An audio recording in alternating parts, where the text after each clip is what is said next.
It's time for Dodger Baseball.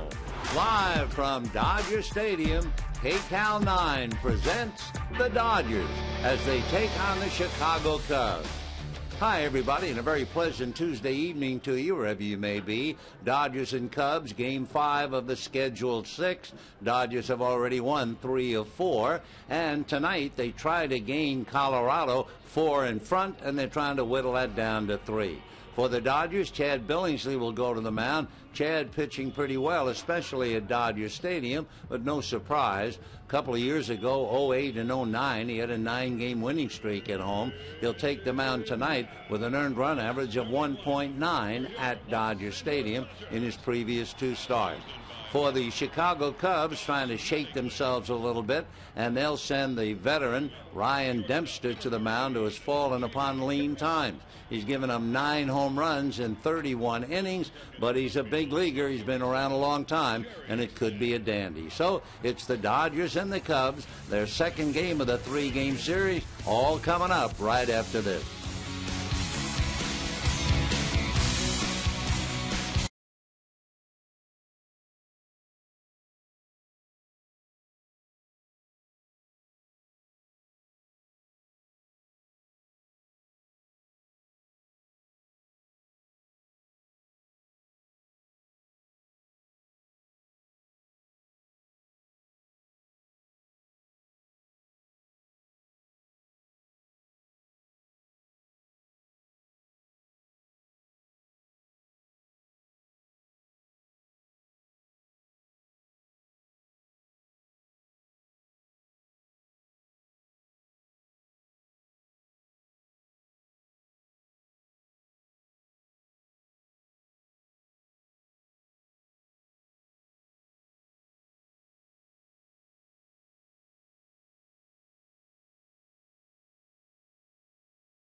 And is brought to you by Jack in the Box, where you can get anything on the menu any time of the day. Hi, everybody, and a very pleasant good evening to you, wherever you may be. Welcome to Dodger Stadium, Game 2 of the 3-game series between the Dodgers and the Cubs. A warm summer's evening, very comfortable, not a breath of air as far as the breeze is concerned, and the Dodgers and Cubs just about ready to roll all over Dodger Stadium. Here's the way the Cubs line up. Kosuke Fukudome will be in right field. Darwin Barney at second base. Starlin Castro at shortstop hitting third. Aramis Ramirez will be at third base hitting cleanup. Marlon Byrd, who usually gives the Dodgers a bad time, is in center field. Carlos Pena at first base. Alfonso Soriano in left field. Giovanni Soto will be behind the plate, and Ryan Dempster on the mound. On the mound for the Dodgers, the 26-year-old right-hander making his 7th start of the year. He has 2 wins and 1 loss. Last time out, he didn't factor in a game. He did go 6, allowed 4 runs. Dodgers went 10 innings and beat Florida 5-4. Against the Cubs, he is 4-3 in his career. On April the 22nd at Wrigley Field on the last road trip, why Chad allowed just 2 runs, 1 earned, over 6 1/3. The Dodgers powered their way to a 12-2 victory. So Chad Billingsley, who normally pitches well here at Dodger Stadium, his earned run average in 2 previous starts, 1.9, and a couple of years ago, from June 08 to May 09, he had a 9-game winning streak at Dodger Stadium. So he'll put all of that on the line as Kosuke Fukudome checks in, and Don Mattingly at the wheel, ready to see if he can get his club above the 500 mark. Fukudome hitting .375, and he usually starts off hot in April and then begins to cool off. First ball swinging and ground ball to Loney, and just like that, 1 out. There's one thing we should tell you about the Cubs, and we couldn't get it in before that first pitch. They are an extremely aggressive hitting team. I mean, they were up there hacking right after the anthem last night, and sure enough, Fukudome comes up, swings at the first pitch. In fact, they're second as far as the lowest rate of pitches per plate appearance. They are up there to hit. Here is Darwin Barney hitting .320, the young second baseman with a rather interesting background. He looks at a pitch low, ball 1, 1-0. Darwin's grandmother is Korean, and his grandfather is Japanese. So that's quite a combo. And the right-hand hitter waits, and the 1-0 pitch on the way. Swung on and missed, 1-1. As far as Chicago fans are concerned, they are building the future of the ball club around second base, with Barney at second and Castro at short. And for that matter, Castro hits back of him in the lineup tonight. The 1-1 pitch, Barney fouls it away, and a 1-2 count as Barney waits at the plate. If you have children, or if you are young enough to remember, Barney, of course, reminds you of the, what was he, a purple animal. And they play the Barney theme song in Chicago. The pitch is taken off the plate, and the count 2-2. More interesting about Barney is the fact that he not only plays the piano, he's a musician, but more than that, he actually bought a studio. Here's the 2-2 pitch on the way, swung on and whacked down the line, foul. Yep, he bought a studio. He had a buddy of his in Washington build it for him. It has a full touch-sensitive keyboard, every instrument you can think of that can go through the keyboard. So if he wants to play drums or have bass, he can lay that in. Well, you know. Anyway, he's a very good piano player. The 2-2 pitch coming up. Swung on and fouled the other way. That theme song from the children's show about the purple dinosaur Barney. And he's quite a favorite already in Chicago. 25 years old. He'll be 26 in November.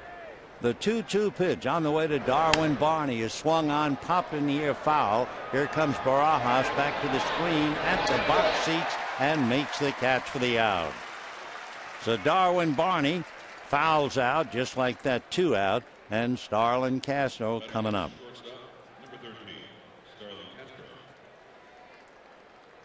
Two down in the first inning. Castro hitting .325 with a home run and 12 runs batted in. Young shortstop at 21. We mentioned it last night. He had 40 hits in the month of April, and for a player 21 or younger, he tied A-Rod. Alex Rodriguez did it back in 1997. So the right-hand hitter at the plate, and the first pitch is in for a strike, and the count 0-1. C.B. Buckner is the plate umpire. Dan Iasanya, Dale Scott, Jerry Meals out there working the lines. 2 out, first inning, no score. Into the windup goes Billingsley with a breaking ball hit to the left at short. Diving stop by Carroll to throw him out. Jamie Carroll doing a magnificent job for Rafael Furcal. Takes a hit away from Castro, and at the end of half an inning, no score.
They don't take a lot of pitches, counting even foul balls. They went out on 10 pitches.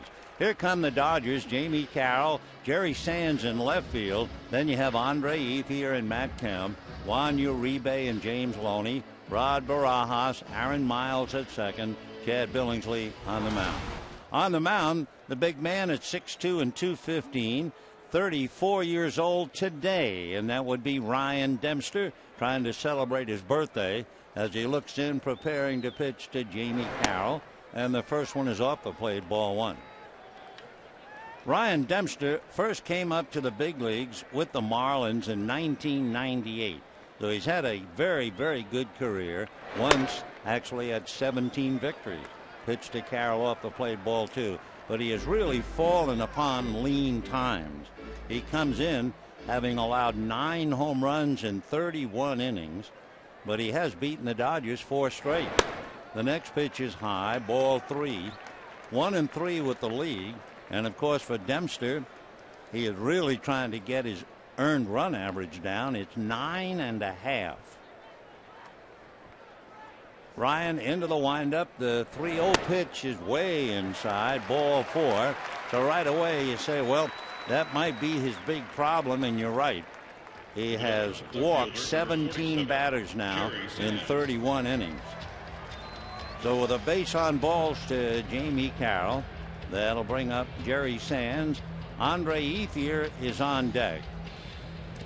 While Sands is hitting, we might drop in a note or two that you might find interesting. Not with Ethier so much for the moment, but what he's trying to do, continue the hitting streak. There is a marvelous book out. The fellow who wrote it, his name is Kostya Kennedy.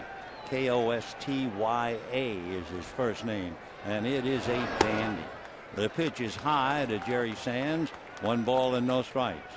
And among other things, in that great book, when Joe DiMaggio passed Wee Willie Keeler's 44-game hitting streak, that had been the record back in 1941.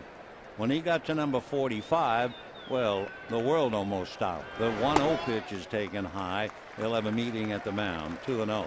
So anyway, in the summer of 41, the world was getting ready for World War II. The United States had drafted about 750,000 21-year-olds. The Japanese conscripted about 1 million. And Nazi Germany, they were marching through Poland and every place else. And we were trying to use baseball as an escape. But, of course, FDR made some marvelous speeches that were played in ballparks. During games, they'd stop everything. So the mood was really something. The 2-0 pitch, high, ball 3-0. Well, anyway, Joe DiMaggio's spirit, his streak, helped a great deal. And when he broke Keeler's mark, number 45, you can imagine what they thought about the bat. Here's the 3-0 pitch to Sands, high again, ball 4. So for the big man on the mound, Ryan Dempster, and a perplexed Mike Quade looking on, here comes Andre Ethier. According to Kostya Kennedy's book, and I'm sure it's extremely accurate, the bat that was used to break Wee Willie Keeler's mark at 45, that bat eventually went to Seal Stadium in San Francisco, and it was auctioned off, proceeds going to the USO. The bat went for $1,678 back in 1941. Here's the pitch to Andre Ethier, swung on and foul back, 0-1. Of course, that's another problem when you do have a streak, the control of the pitcher. There's not much you can do if the pitcher's all over the lot.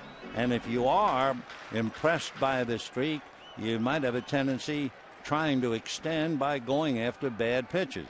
So the 28-game hitting streak, Andre up there, fouls it back, and the count 0-2.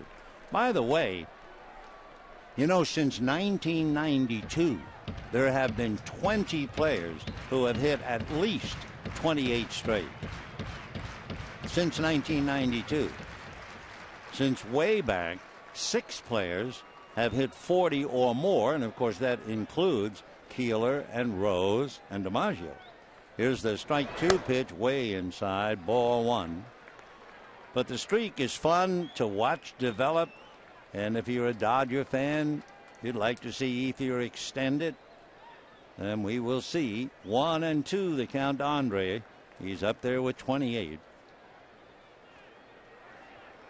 Dempster plants that right foot on the rubber. Dodgers at first and second.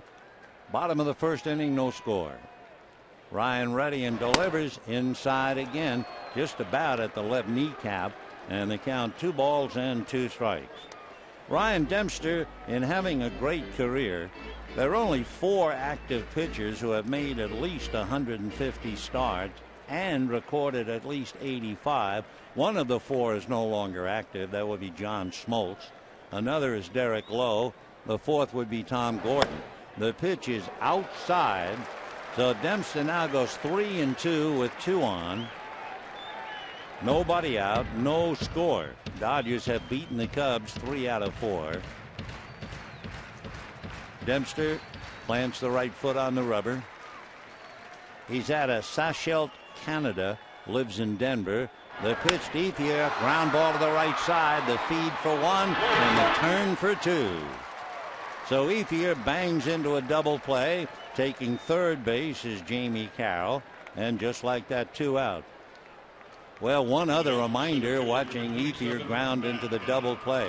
In Joe DiMaggio's last at bat against the Cleveland Indians, his streak was on the line. His last at bat, he came up with the bases loaded and grounded into a double play. So now here's Matt Kemp. 2 out, first inning, no score. Matt hitting .368, half a dozen home runs, 19 runs batted in, and the fastball in there for a strike, 0-1. Dempster, who has been wild with a runner at third, we check. He does not have a wild pitch.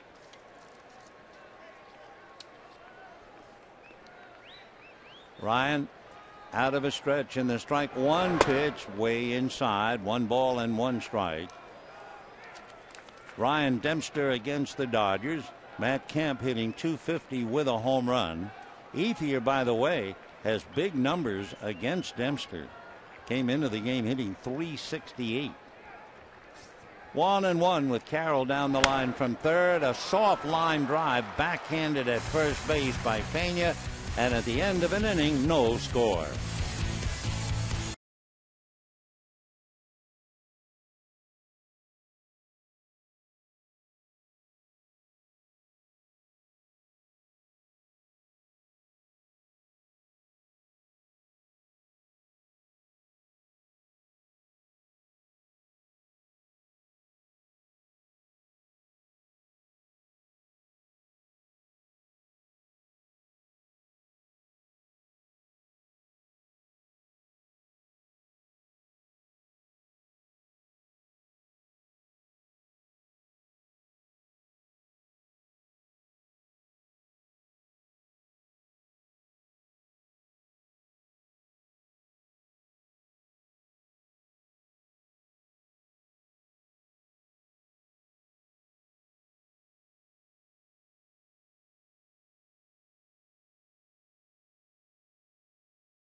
One, two, three. Dodgers had 2 on but failed to score. Now it'll be Aramis Ramirez followed by Marlon Byrd and Carlos Pena. Aramis hitting .291. He has a home run and 11 runs batted in. The right hand hitting third baseman checks in, and Billingsley into the windup. Chad deals down and away. Ball 1, 1-0. After we have a disposition of Ramirez, we want to give you the first baseball headline of the night. Here's the 1-0 pitch coming up. Billingsley deals and finds the zone, and they count 1 ball and 1 strike. Tomorrow's game at 12:10. Remember, big Carlos Zambrano against Ted Lilly. So Lilly, who is with the Cubs watching them, has plenty of mental notes. The 1-1 pitch coming up, swung on, fouled away, and the count 1-2. So Ramirez, Boyd, Byrd coming up, followed by Pena, and if anybody gets on, Alfonso Soriano. No score, second inning. 1-2 the count to Ramirez.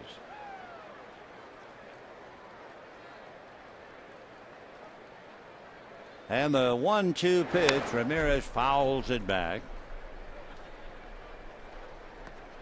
Ryan Dempster labored in the first inning, made 17 pitches. Of the 17, only 5 were strikes, but he got out of the inning. So no score, second inning. 1-2 the count to Aramis Ramirez. Billingsley ready. Here he comes, low in the dirt.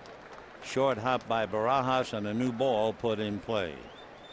Aramis Ramirez, of course, great things are expected of him, and of course he's one of the top salary players. He's hit as many as 38 home runs for the Cubs. 2-2 pitch on the way, and he takes off the plate. From Santo Domingo in the Dominican Republic, he'll be 33 the end of June. 3-2 the count. Billingsley ready, and the full count pitch is swung on and missed, and down he goes. Well, we talked about a headline tonight, and here it is. Left-hander Francisco Liriano of the Minnesota Twins last year's American League Comeback Player of the Year, just no-hitted the Chicago White Sox in Chicago 1-0. It wasn't easy. He needed 123 pitches. He struck out only 2 and walked 6. And you know who he beat? Former Dodger Edwin Jackson. Another note on Liriano as the first pitch now to Bird, in for a strike. Francisco Liriano turned in his first career complete game in over 90 starts. And he goes all the way with a no-hitter. One away here in the second. Now the strike one pitch on the way to Marlon Bird, fouled away. Bird giving the Dodgers a bad time. Last night, there was no surprise that he would get off the bench and get a base hit. But he also made a dazzling catch on a ball hit by Jerry Sands. It would not have been a home run, but it would be within a half a foot of going out. 0-2 the count to Marlon. And the right-hand hitter looks at a pitch in the dirt. He came into the game against the Dodgers last night hitting .389. Bird had 1 hit and lost a base hit on a good play at first base. Marlon batting .293. He lives in La Jolla and takes one up and in for the 2-2 count. We talked about it last night. You might not have been watching with everything else going on. But Bird, the happiest of men, an infected leg, almost had it amputated, given a second shot.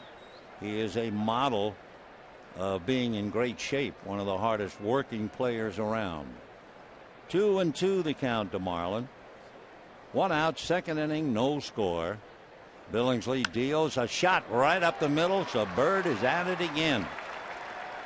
So a 1-out single by Marlon Bird, and the batter will be Carlos Pena. Now batting first baseman number 22, Carlos Pena. Marlon Bird over there at first base is 1 for 2 in stolen bases on a team that just doesn't run. Maybe part of it has to do with playing a lot in Wrigley Field, but it's hard to believe the Cubs have stolen all collectively 6 stolen bases. Matt Kemp, all by himself, has stolen 9. And not only have the Cubs only stolen 6, they've only made 9 attempts. So here's Carlos Pena, a big 0 under the home run number and letters. He fouls it away, 0-1. And that is a big concern in Chicago. They expect a lot more than 0 home runs from Carlos Pena. I mean, here's a guy who hit 46 4 years ago. He hit 28 last year.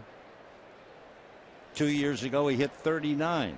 And here he is hitting 157, no home runs, 6 runs batted in. He's 32. He'd be 33 the middle of the month. Strike one pitch on the way, foul back. 0-2 the count. Carlos Pena credits his father for his positive outlook in life. His dad, an electrical engineer, decided to move his family from the Dominican to the United States. His mom in the Dominican was an accountant and a teacher. They had 4 children, and they came here, and it was awfully tough for the parents to get a good job despite their background. The pitch is high, ball 1. So that Felipe, the electrical engineer, was working at a waste treatment center, and Carlos' mom wound up working at a nursing home, and for a long while they lived in an unheated attic. Now these are people who had a lot going for them in the Dominican and nothing over here. 1-2 the count to Pena, and he takes strike 3 call. Second strikeout for Chad Billingsley.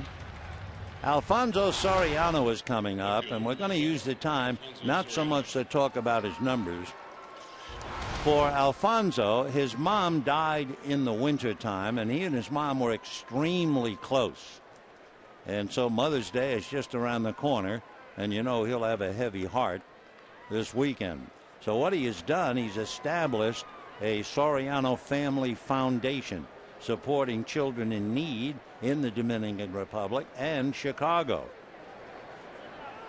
Alfonso asking for time. He said he's pleased to be able to honor the memory of his mom in this special way. She was everything for me, and this is the perfect way and day to honor her. Alfonso Soriano talking about his late mom. And the pitch swung on and fouled back, and the count 0-1. Soriano has 11 home runs. 8 of the 11 have come with the bases empty. He has also hit 325 home runs in his career. But you know what? Soriano, who's been around a while, I'm sure you remember when he came up with the Yankees. After this year, the Cubs will still owe him $54 million. He swings at a high pitch, doesn't get it. So no balls and 2 strikes to Alfonso Soriano.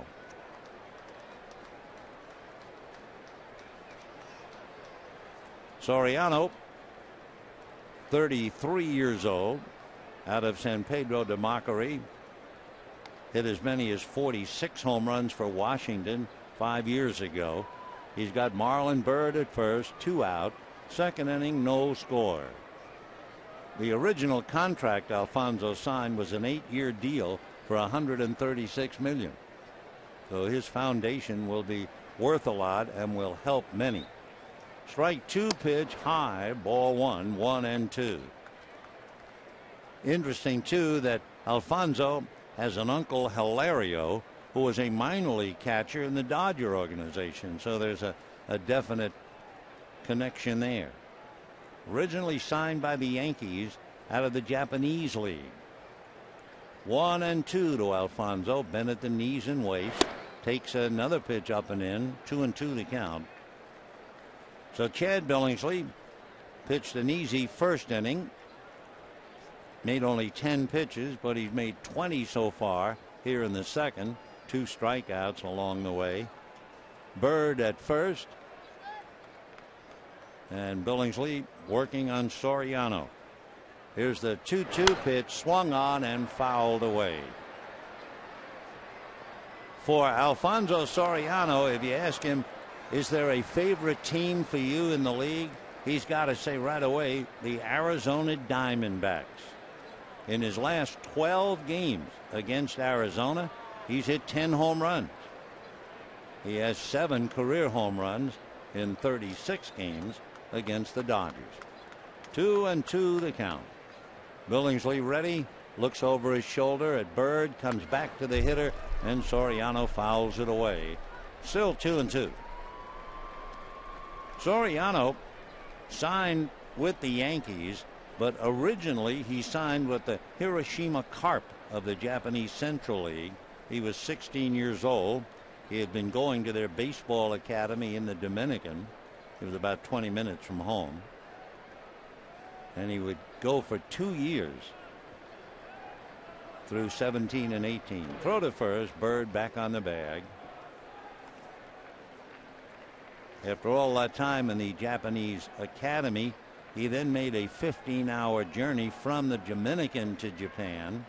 But the workouts over there did not please him. Eventually, he signed with the Yankees and came home.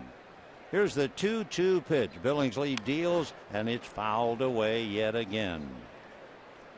Soriano was 6'1", 185. Came up to the Yankees in 1999. And by the time he got to the Cubs, he was a star. With the Yankees, he hit 39 home runs and 38 home runs. For the year, Alfonso batting .267. Billingsley out of his stretch, another look at first. 2-2 pitch on the way. Fastball is swung on and missed. Billingsley came in on him, challenged him, and Soriano comes up empty. Billingsley strikes out the side, and at the end of an inning and a half, no score.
4 pitches, so he's now made 34. Had an easy first inning, struggled a little in the second while striking out the side. So now the Dodgers will have Juan Uribe, followed by James Loney, and then Rod Barajas against Ryan Dempster. First pitch is low, ball 1. Uribe, a notorious first ball hitter, but laid off that one. 3 home runs, 15 RBIs, hitting .247. Dempster works quickly, comes back just at the knees for a strike. 1-1 the count. Among other things about Ryan, I mean, he has been around a while, but this year, among other things, first in most home runs allowed, 9. Uribe hits a high drive into deep right center field, and there's Kikadome at the wall to make the catch. So Uribe a long out to right, 1 away, and James Loney coming up. Don't forget the most affordable ticket package at Dodger Stadium is available for select Wednesday and Sunday Dodger home games like tomorrow. With a Coca-Cola value pack, fans can enjoy 4 tickets, 4 Dodger dogs, 4 Cokes, starting at $20 a seat. For more information, go to Dodgers.com/specials or call 866-DODGERS. Here's James Loney, and there is money on the line. The pitch to James in for a strike. Well, not a lot of money, but there's a little deal going on now between James Loney and Don Mattingly.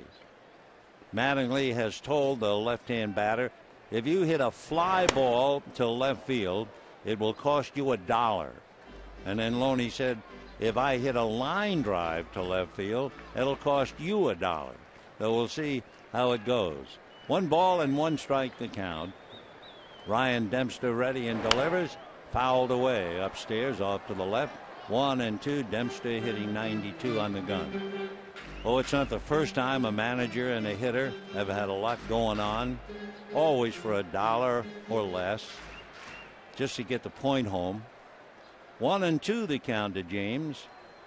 Dempster ready. Ryan delivers. Pulled on the ground. Up with it there is first baseman Pena, and gets it to Dempster for the out.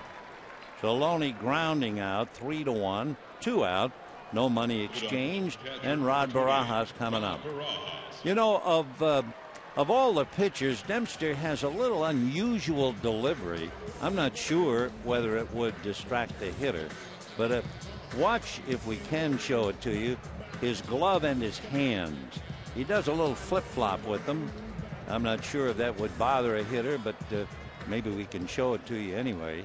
It's always been part of his style, and you can see he holds the ball in a splitter grip. So here's Barajas, 5 home runs, and the first pitch high and away, ball 1. Here's the switch. Watch the glove. Just turns it around a couple of times, but you know, you're out there trying to stare at the ball, and by doing that, it might bother you a little bit. The 1-0 pitch on the way is taken for a strike. Of course, then you say, wait a minute. He's 1-3. His earned run average is over 9. He leads the league in home runs allowed 9, and you're telling me the glove bothers the hitters? I don't think so. The 1-1 pitch on the way. A little pop foul, no play, back into the crowd. 1-2 the count. Rod Barajas punching that clock every day. That splitter grip that you saw Ryan Dempster have, he added the splitter back in 08. Next pitch foul back. So he has a lot of pitches. Fastball, curveball, changeup, slider. Worked hard on the change. And now the splitter. Splitter mostly, they tell me, to left-hand batters. 1-2 the count. Turn that glove around. And another foul ball. With that kind of a move, you can open up wine. 2 down, second inning, no score. 1 hit in the game thus far. Marlon Byrd, who usually hits the Dodgers, had a single in the second inning.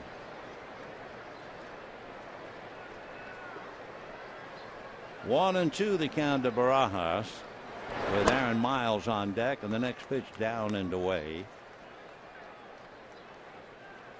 Dodgers have won 3 out of 4.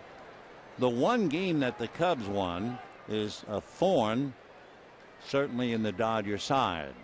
The 2-2 pitch on the way is fouled off. The Dodgers, when they lead after 6 innings this year, they have only lost 1 game in the last 3 innings of any game in which they held the lead. That was the Cubs on the last road trip on the 23rd. Dodgers led 7-5 after 6 innings in Wrigley, and they lost the game 10-8. Dempster ready, and the 2-2 pitch on the way, and Barajas swings right through it, and down he goes. Strikeout number 1 for Ryan Dempster, and at the end of 2, no score.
Cubs, game 2 of the series, game 5 for the year.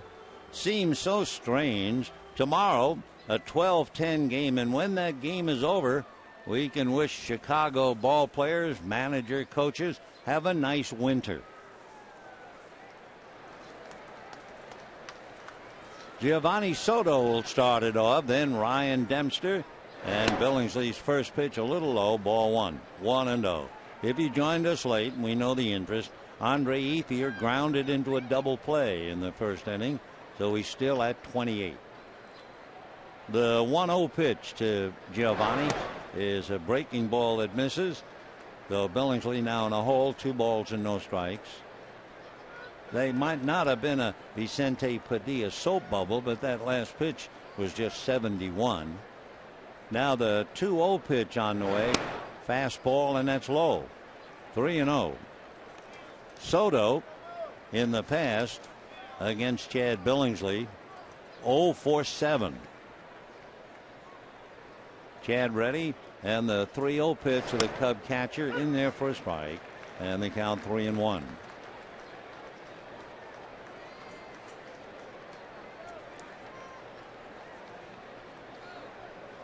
Now the 3-1 pitch, the rookie of the year from 2008, and it's ball 4. So Soto draws the walk, and the batter now will be Ryan Dempster. 46, Ryan Dempster.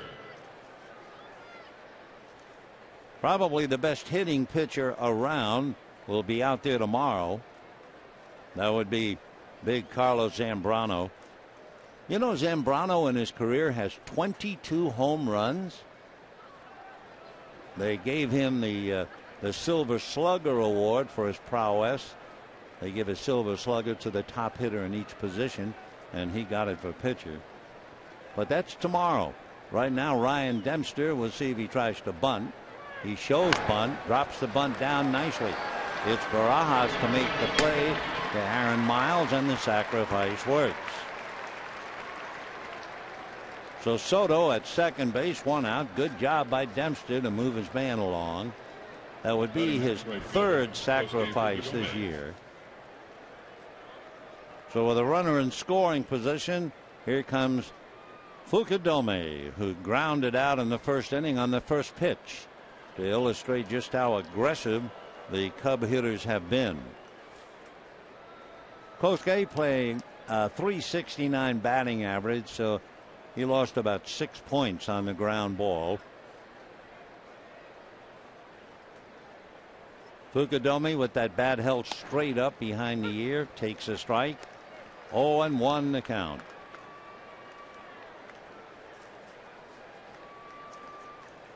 Kosuke Fukudome, he's from Kagoshima. That sits at the base of a volcano. The strike one pitch, he backs off and it misses. 1-1. Kosuke Fukudome from Kagoshima. The volcano is called Sakurajima, and it erupts with, as they say, disturbing frequency. Had a big explosion in 2008. He takes a strike. 1-2 the count.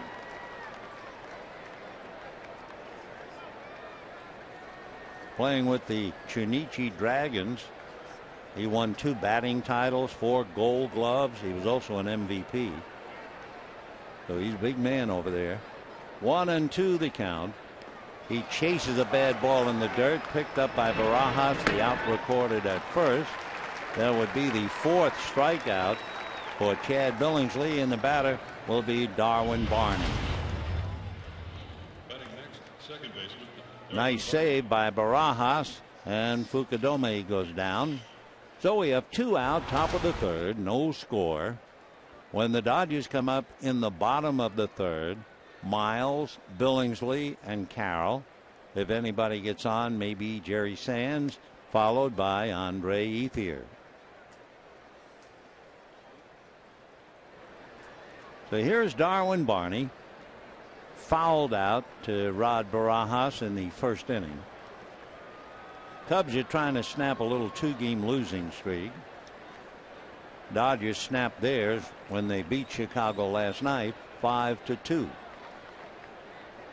Barney batting .316, 1 home run, 14 RBIs, and a check swing foul off the protective railing in front of the Cub dugout. 0-1 to count to Darwin. Big grins down there. They all had a duck for a moment.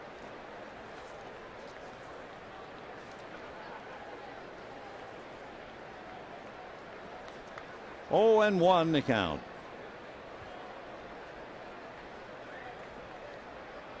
Here comes Billingsley. Good fastball in for a strike. And the count 0-2.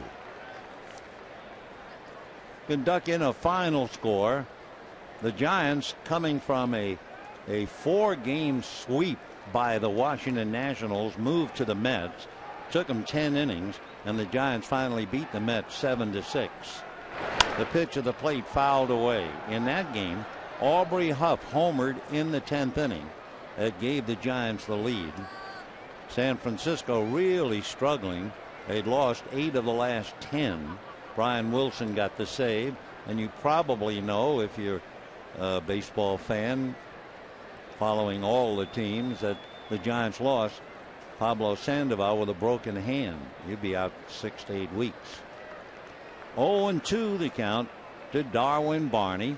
Right-hand batter swings, hits it foul off to the left, though he's still up there. Another ball game. The Arizona Diamondbacks are leading the Rockies at home 3-2, just the top of the 4th inning. Jorge De La Rosa against Joe Saunders. Carlos Gonzalez has hit his 2nd home run of the year, so he's way behind last year. Cargo, as they call him. No score here, 3rd inning. Soto at second base with 2 out. And the strike 2 pitch to Barney. Fastball hit in the air to right center. Kemp moving over, reaches up and hauls her in. No runs, no hits, a walk and a man left. And at the end of 2.5, no score.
Salute Davey Lopes celebrating his birthday. Davey would be 66 today. Marvelous guy to have around. Terrific player, terrific coach. No surprise. Bottom of the third now, it'll be Miles, Billingsley, and Carroll. And Ryan Dempster ready. Big man deals, and the first pitch is high, ball one, 1-0. Looking at Dempster's work and checking on Miles. Miles hitting 188 against him, but 257 against the league. Grounds one to short. Castro is up with it, and Starlin makes the play, one away. So be sure to take the Dodgers with you wherever you go this season. Subscribe to MLB.TV today. See every Dodger game live or on demand on your computer and favorite devices. Visit Dodgers.com to order. Get more details. MLB.TV, baseball everywhere. One down in the third inning. And here's Billingsley shying away from a pitch up and in, ball one. So Dempster, who began the game by walking Carroll and walking Sands, got Ethier to hit into the double play. And he's been breezing. He's retired 6 in a row. Billingsley takes a strike. 1-1 to count. When Dempster was growing up in Canada, you couldn't really get to where he lived except by ferry. The pitch is low. It's a little town called Gibsons in the Canadian province of British Columbia. And not only was it tough to get there, when you got there, you would find out that the high school team did not have a baseball team. 2-1 pitch, little dribbler back to the box, 2 down. Of course, think of it, it's so difficult to get there. Who would they play? So what he did, he would make the 2-hour trip south to Vancouver 6 days a week to make sure his baseball dreams had become a reality. And to get to weekday workouts and games, he had to make a deal with the school. He would miss his final class of the day to board the ferry. And it paid off. The team made back-to-back trips to the Canadian National Championships, winning the title one year. So it was tough, but it's paid off, and now he's facing Jamie Carroll. Carroll walked in the first inning, also made a splendid play on a ball hit by Starlin Castro, and Jamie takes a strike. 0-1. 2 out, bottom of the third, no score. Dempster turns on the rubber. The strike one pitch on the way. A little dribbler back to the box. Scooped up by Dempster on his way to the dugout. And that'll be that. And at the end of 3, no score.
Southern California Lexus dealer who invites you to test drive a luxurious Lexus today. Visit Lexus.com. and by the new Android-powered T-Mobile Sidekick 4G, only on America's largest 4G network. And we move to the fourth inning. No score in the ball game, just one hit in the game thus far. A line single to center by Marlon Byrd. In the fourth inning, Castro, Ramirez, and Byrd. And a strike. 0-1. Castro lost a base hit. A diving, smothering stop by Jamie Carroll, who scrambled to his feet and threw him out. 1-1 the count. Starlin Castro. Quite a young player, 21 years old. Sky is the limit for him. He was 21 on the 24th of March from Monte Cristi in the Dominican.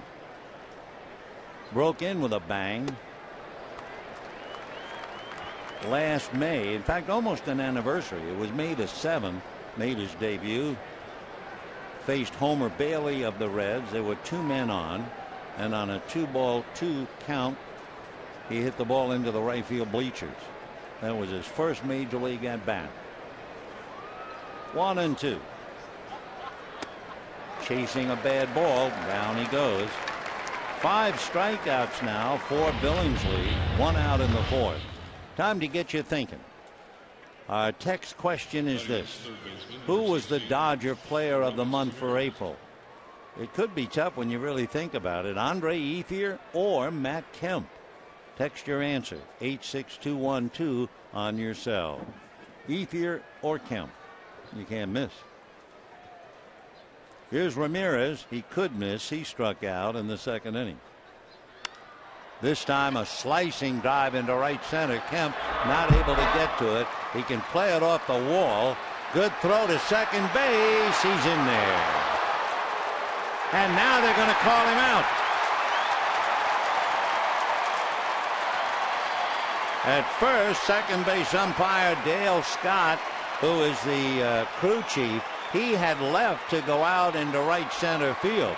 So it was the third base umpire, that would be Jerry Meals, who raced over to cover at second. See, there goes Scott to make sure he sees what happens. Now the strong throw in, and originally he's in there, and then he apparently appealed by Carroll. Let's take another look.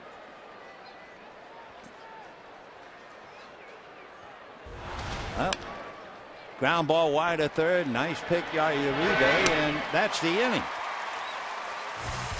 The close play at second base. The Cubs a little puzzled by the call. It only took 5 pitches, and it's no score.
call by Jerry Meals. I mean, look at, as you can, at the foot. Watch. Right there. The foot is off the bag, and Jerry Meals hustling over from third base.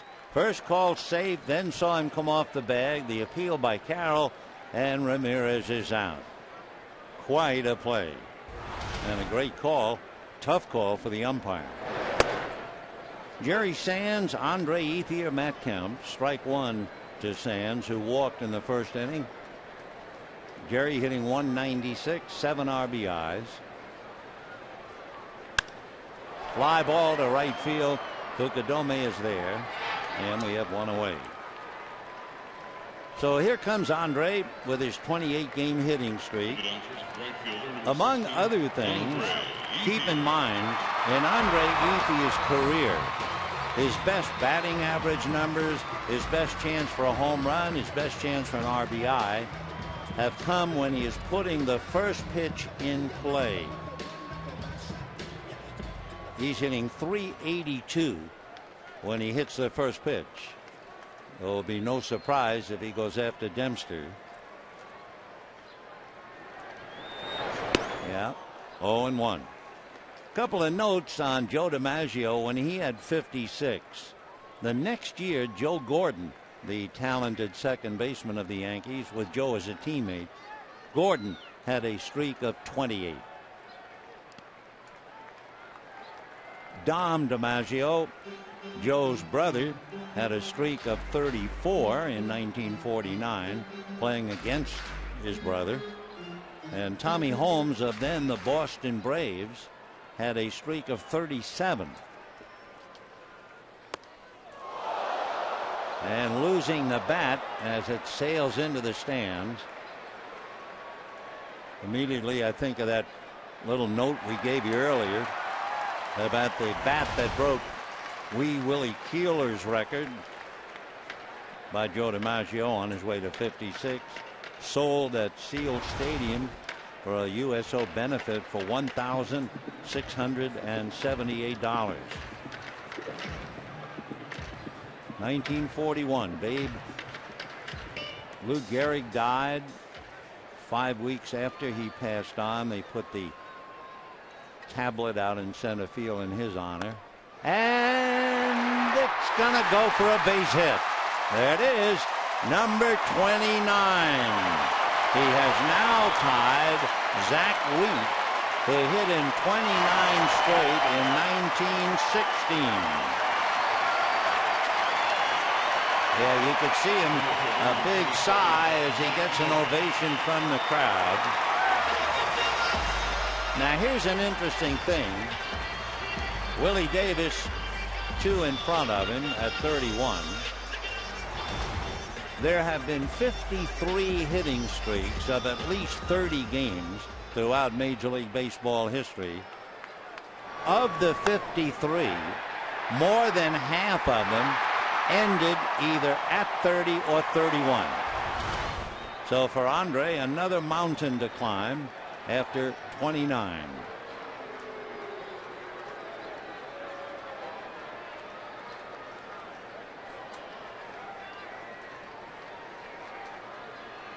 One other thing we can tell you, when you were a kid playing Sandlot, somebody hollered to you, a walk is as good as a hit. Fouled away. There was a 52-game hitting streak in the baseball history books back in 1887. That was the year, and the only year, where a walk was counted as a hit. But anyway, Andre, clean single to right. Barney almost, but couldn't quite catch it. So the streak is at 29.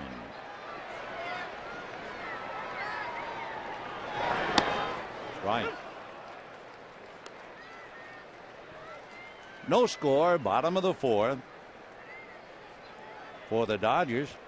Not only an important hit for Ethier, their first hit of the game.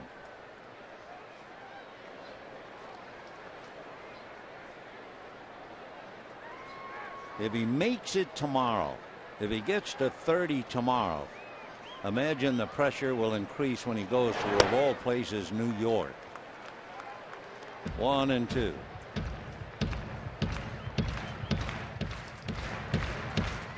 Ryan Dempster and Chad Billingsley, no score, 4th inning. Carlos Zambrano and Ted Lilly tomorrow at 12:10.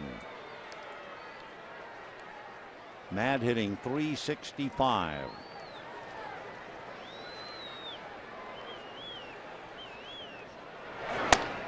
Got him. So Kemp caught looking at the fastball. Strikeout number 2 for Dempster. And the batter will be Juan Uribe. Uribe flied to right in the 2nd inning, 0 for 1.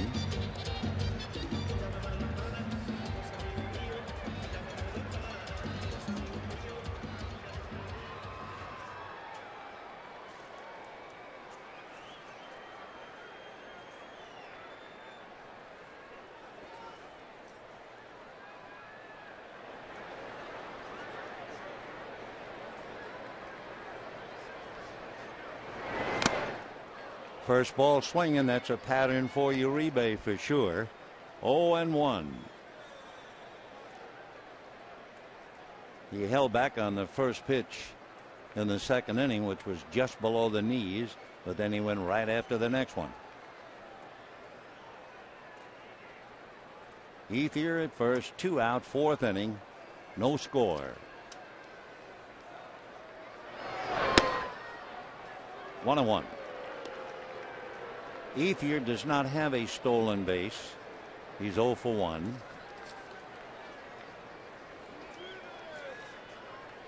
Andre had 2 stolen bases last year, and then 2 years in a row he had 6 stolen bases. 1-1.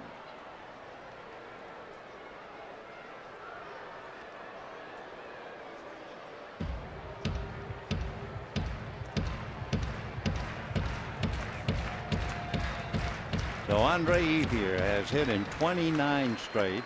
Just to make the point, the great hitter Tony Gwynn never hit more than 25 straight.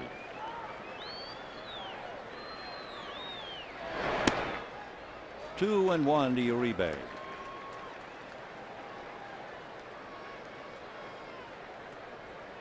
Hitting back of him, James Loney.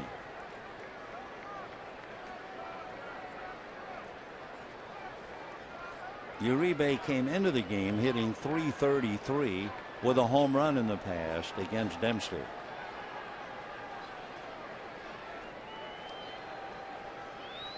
2-1. Fouled away. 2-2 the count.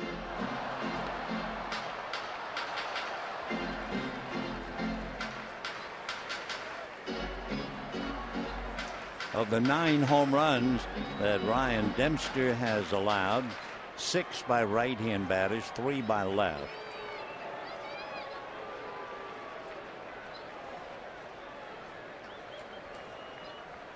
Two and 2. Check swing. They're going to look at first. No swing, says Dan Iasanya. 3-2 the count.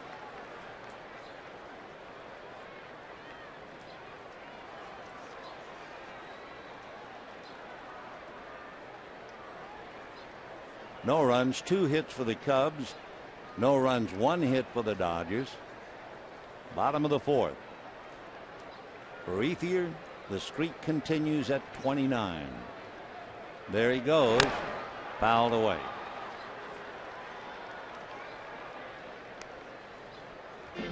Let's see. Carlos Zambrano tomorrow against Ted Lilly. And I'm going to look up Andre Ethier.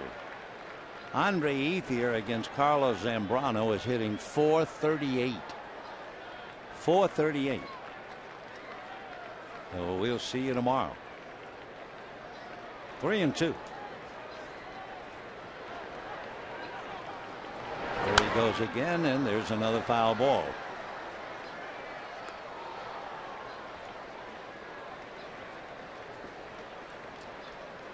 So Andre Ethier getting his work in, running towards second. And we'll crank it up and try it again.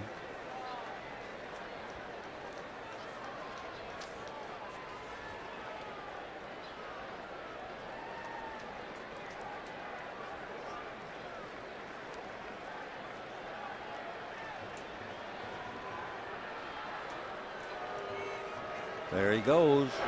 And there goes the ball. A line drive, one hopper to Soriano.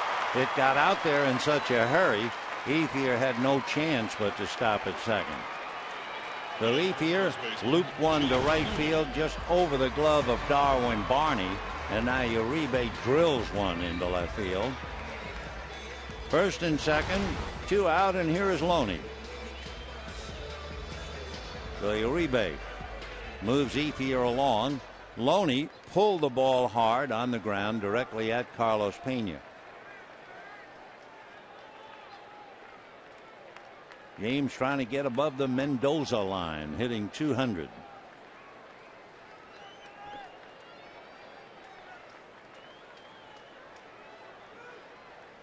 Two out, fourth inning, no score. And a strike. Dempster had troubles with Carroll and Sands. He walked them back to back, but since then he's been throwing strikes.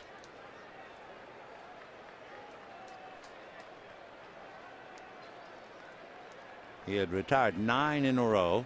Then Ethier got the base hit. Then he struck out Kemp, and then Uribe got the hit. And Loney fouls it away. 0-2 the count to James.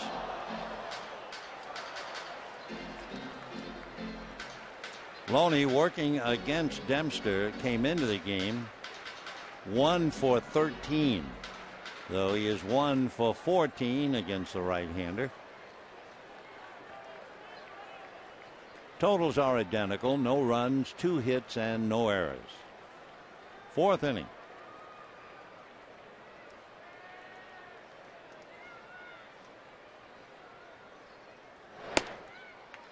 One and two. Dempster, I think, caught up on the mound. Something caught. Yep.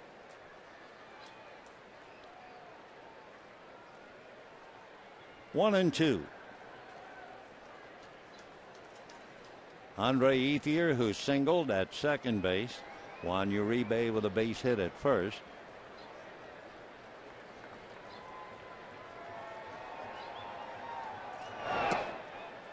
Two and two.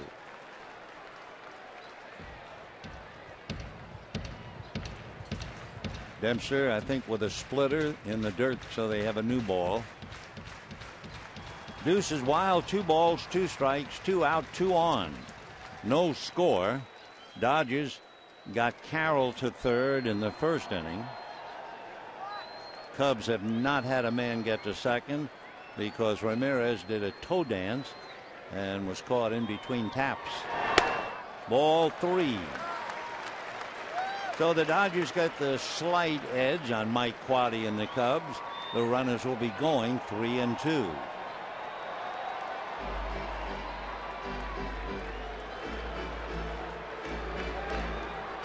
Ethier and Uribe.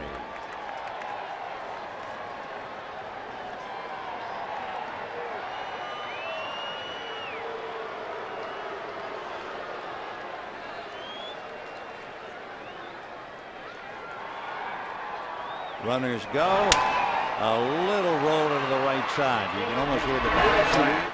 And that'll do it for Loney. No runs, 2 hits, and 2 left. And at the end of 4, no score.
Sports Authority, the official sporting goods retailer of the Los Angeles Dodgers.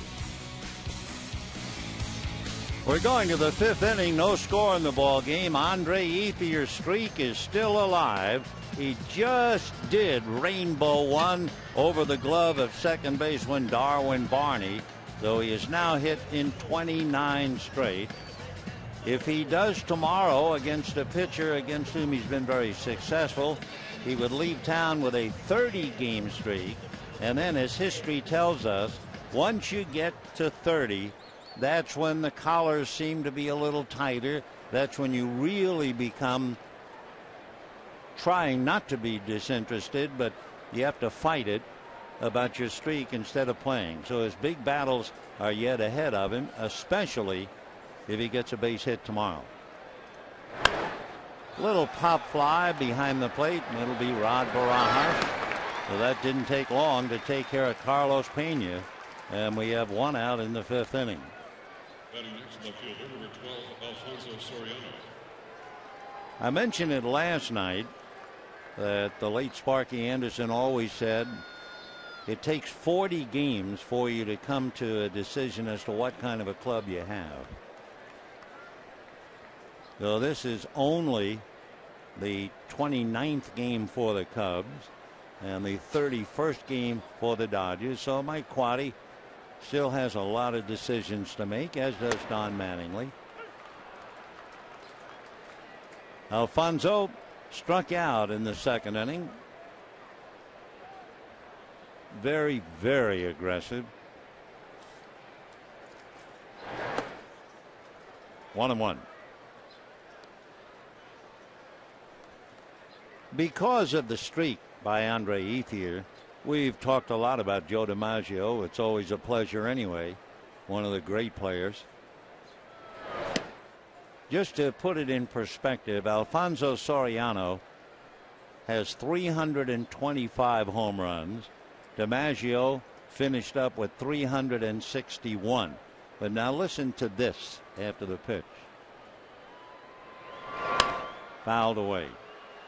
Alfonso Soriano, with 325 home runs, has struck out 1,336 times.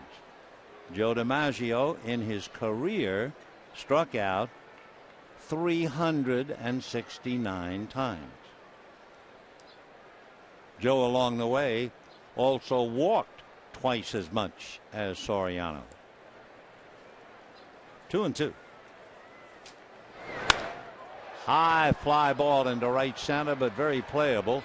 Ethier is at the other end of it. 2 down in the fifth inning, and the batter will be Giovanni Soto, who walked in the third inning. Billingsley breezing along nicely. He has made 61 pitches. He had a 5-pitch inning in the fourth. Soto walked in the third inning. Strike.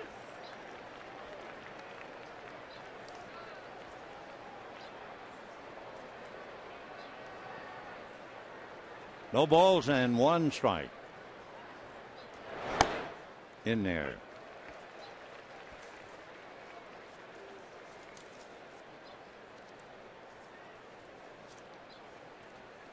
One other thing, and we're not picking on Soriano, we're just comparing a good home run hitter to a great one.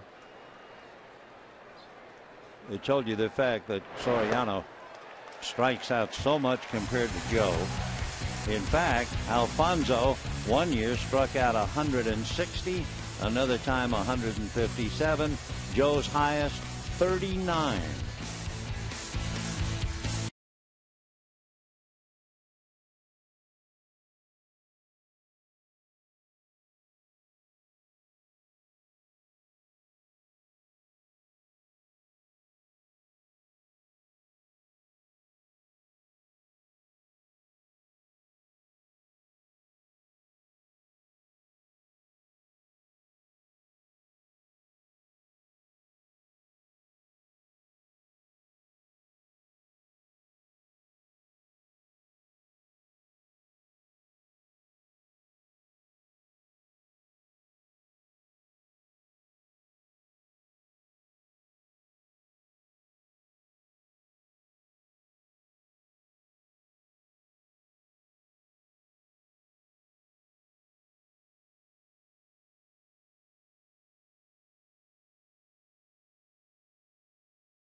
457-42.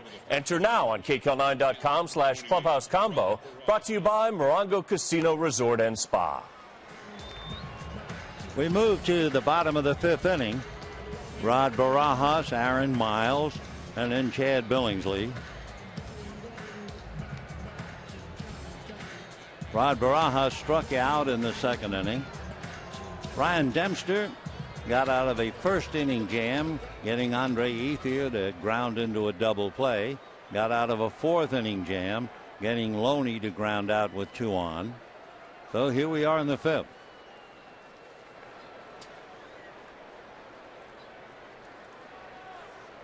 Barajas hitting .207, 5 home runs, 11 runs batted in. Ball 1.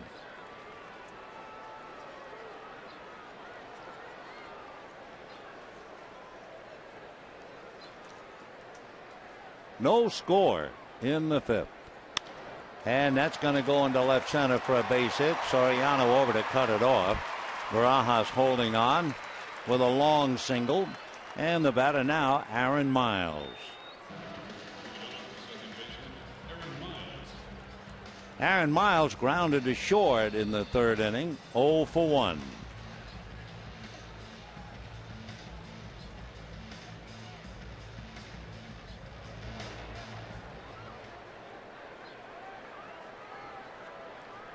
Miles batting .254.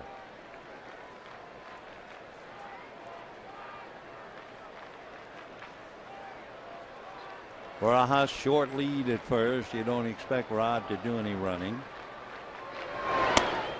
And a strike. 0-1. Chad Billingsley on deck.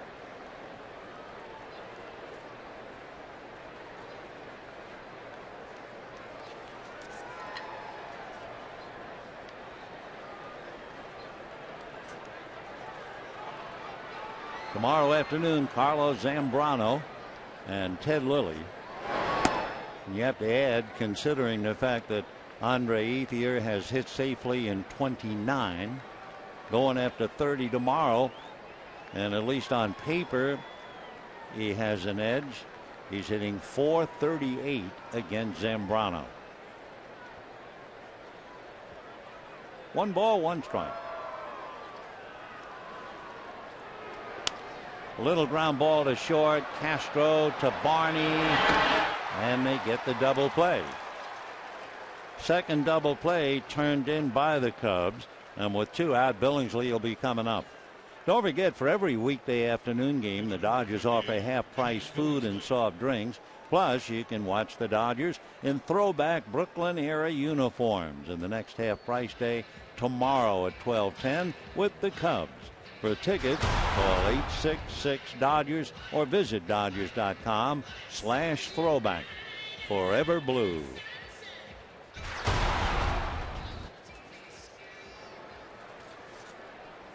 Double play, 6-4-3. They did it the other way, 4-6-3. And now here's Billingsley.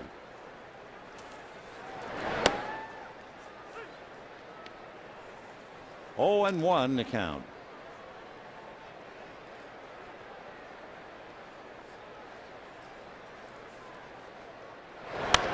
Fouled away.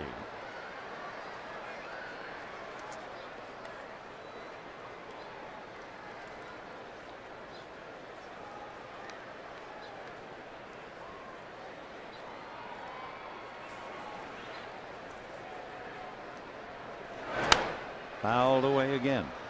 0-2 the count to Chad. Ryan Dempster will lead it off for the Cubs in the 6th inning. No runs, 2 hits for Chicago. No runs, 3 hits for the Dodgers. Comebacker. And that'll be that. No runs, 1 hit, nobody left. At the end of 5, no score.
21-year-old named Joe DiMaggio made his debut in the Yankee lineup. Joe had 3 hits, scored a couple of runs, and the Yankees were 5 out of 6 with Joe as a starter. And by the way, in order to make room for Joe DiMaggio on the Yankee roster, the Yankees sent a player to the Chicago White Sox.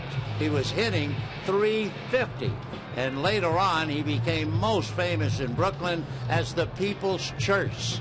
His name was Dixie Walker. Let's go back to this one.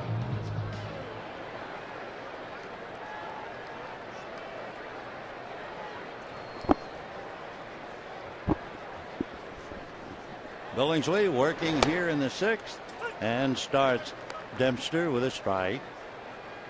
0-1.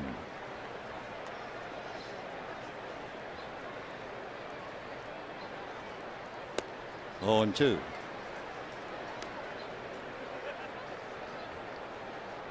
On Joe DiMaggio's break-in game, he had 3 hits, including a triple. 0-2. DiMaggio had a lot of nicknames like Joltin' Joe and all that, but Mel Allen, the great Yankee broadcaster, put a good one on him. He called him the Yankee Clipper, and he sailed all over that outfield in Yankee Stadium. Little comebacker. 1 away. Right field, number 1, Kosuke Fukudome. Here comes Kosuke Fukudome, who has grounded out and struck out 0 for 2. Billingsley 15 for 17 on first pitch strikes. So this is an aggressive ball club, and to counter that aggression, Billingsley is being aggressive himself, going right after the hitters. Fukudome hitting .364, and that's ball 1. In Chicago, they always talk about how Kosuke gets off to a good start. And ball 2.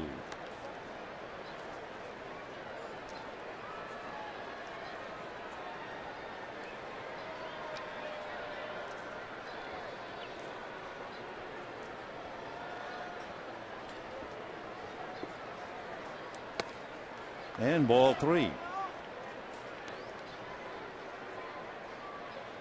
Fukudome last year hit .263, before that .259, before that .257.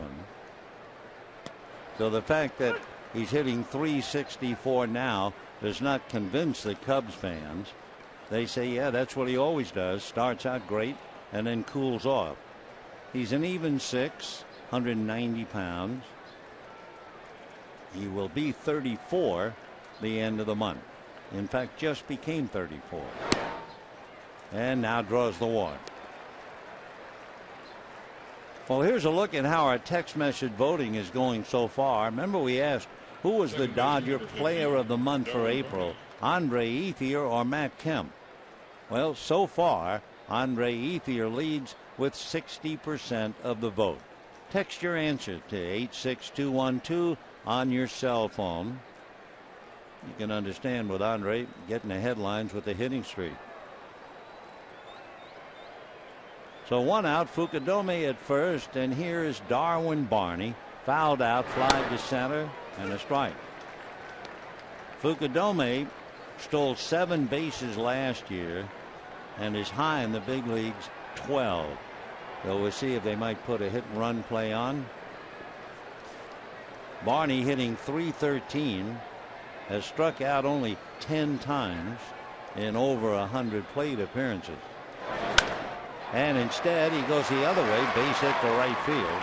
Stopping at second is Fukudome, and that will bring up Starlin Castro. Shortstop, number 13, Starlin Castro. First and second with 1 out, no score. Castro and Ramirez due up. So this for Chad Billingsley, a serious challenge. Castro robbed of a hit by Jamie Carroll and struck out. All eyes on Ivan De Jesus in the third base coaching box. Bob Dunier coaching at first. Totals identical, no runs and 3 hits.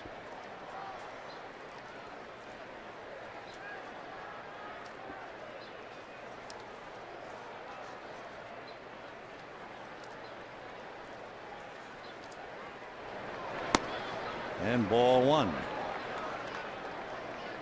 Last year with the Cubs, Castro in 125 games hit 300. They called him up from Tennessee because he was hitting 367 there. And he's hitting 320 now. All of that, and he's 21. 6'2", 180. 1 ball and no strikes. High chopper. Carroll has to wait for the hop, the feed, the turn. Not in time at first. The fact that Carroll had to wait for that hop. Uh-oh. Watch now. Carroll is reminding Loney, hey, keep an eye on third. James had made a good stretch, but for a split second, Carroll was afraid he forgot about Fukudome. There's the weight on the bounce. That was the big difference. They get 1. The rolling block by Barney. There's the stretch by Loney, and then Carroll is saying, hey, get up. Fukudome's over at third. So, as usual, heads-up play for Jamie. So only a force play for the second out to erase Barney. You have Fukudome at third, Castro at first, and here is Ramirez. And, of course, Carroll frustrated over that high bouncer. Double play could have gotten out of the inning, and they would not have had to look at Aramis Ramirez. And a strike. Remember, Ramirez singled. Matt Kemp played it off a wall in right center, threw it into second base. Dale Scott, the crew chief, was way out in right center to watch that play. Jerry Meals, the third base umpire, raced to second. And when Ramirez's foot came off the bag just by inches after having been called safe, he was called out. Ground ball to the hole. Carroll gets the force play, and the Dodgers are out of the jam. So no runs, a hit, 2 left. At the end of 5.5, no score.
Time Warner Cable, and by American Airlines. Travel to over 250 cities in 40 countries on American Airlines. Well, we've got a dandy here, no score. Bottom of the 6th inning. It'll be Jamie Carroll, Jerry Sands, and Andre Ethier. And you can match up the pitches. They're pretty even.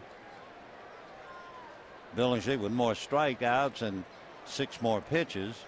And here we go. Bottom of the 6th. Carroll has walked, hit back to the box, shows bunt, ball 1. Jamie hitting .282, 3 RBIs. Of course, with Carroll, And he's had a great month of April. But for Jamie to play every day, day in and day out, that will take its toll. He's 5'9", as Rafael Furcal grips and regrips, talking to young Ivan de Jesus. But JV's 5'9", maybe 170. And he's also 36 years old as he grounds one into right field. So the remarkable Jamie Carroll, the pride of Evansville, Indiana, the leadoff single, and that'll bring up Jerry Sands.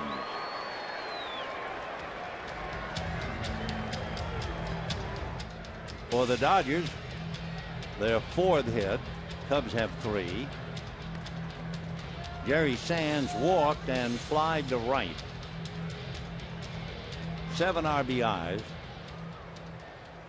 I didn't see Jerry on the recent road trip that took the club to Chicago and Florida, but in thinking of all the games we've watched him play, it is rare to see him pull a ball. He usually, if he goes to the left side, it's a hopper to the third baseman. His power that he has shown is to right and right center. Just missed a home run. Great catch by Marlon Byrd last night. He also doubled to right center to drive in a couple, so that's where his power is.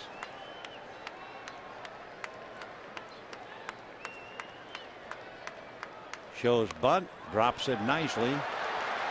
Soto's play to first. So Sands does his job, sacrifices Carroll to second, and now you have Ethier and Kemp. If you weren't with us, Ethier came up in the first inning with 2 on and nobody out and hit into a double play. Then he came up in the 4th inning and hit a little looping fly ball to right field. Darwin Barney leaped in the air, just missed. Take a look. He went down to get it. That close, and delighted would the crowd be as he goes to 29 straight games. As you can see, in 19 of the 29, he got rid of the pressure. Ball 1. No runs, 4 hits for the Dodgers. No runs, 3 hits for the Cubs. Time, new ball put in play.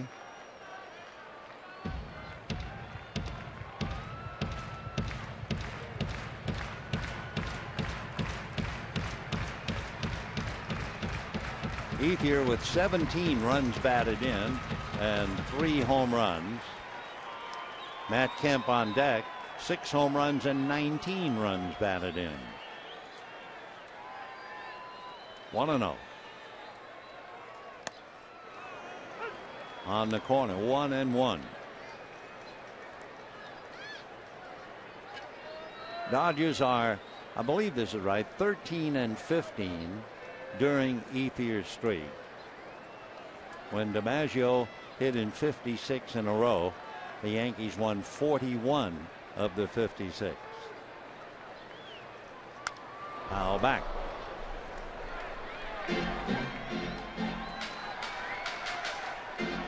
No score in the 6th.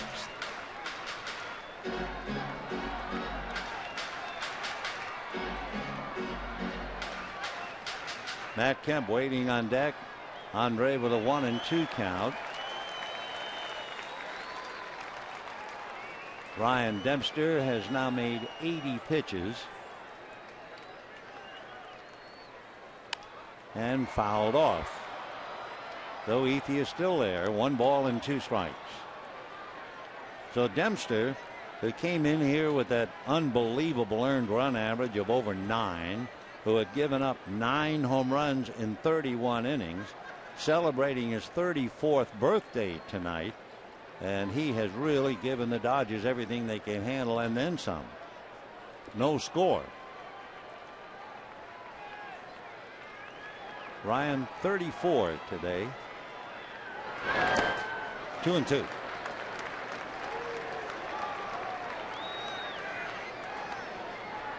For Ryan Dempster, he didn't begin to pitch until he was .214. Up until then, he was a third baseman.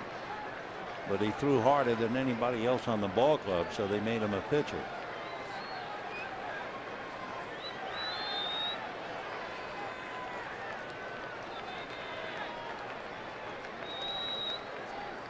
Meanwhile, Jamie Carroll looking for a ride home. 2-2. Fouled away. Galicia making him work. He's now made 83 pitches.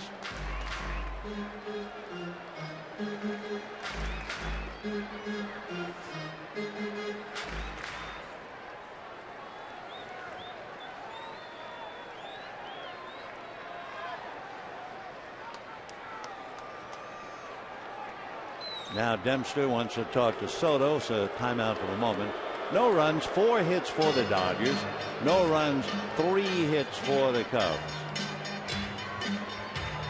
When things are quiet like this, you try to scratch for something.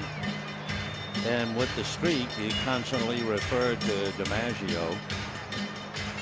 A couple of nights ago, we were talking about the song Joe DiMaggio, We Want You on Our Side. The idea came from a disc jockey named Alan Courtney talking to Les Brown, a band leader. A little squirter to third. Up with it there and makes the play as Ramirez with the ball hit ahead of him. Jamie Carroll had nowhere to go. 2 down and Matt Kemp coming up. Dodger center fielder number 27, Matt Kemp. Anyway, the lyrics to that song wound up, he started baseball's famous streak that's got us all aglow. He's just a man and not a freak. Joltin' Joe DiMaggio, Joe DiMaggio, we want you on our side. So here's Matt Kemp, lined out and struck out, 0 for 2. On deck, Juan Uribe. And they're going to go after Matt.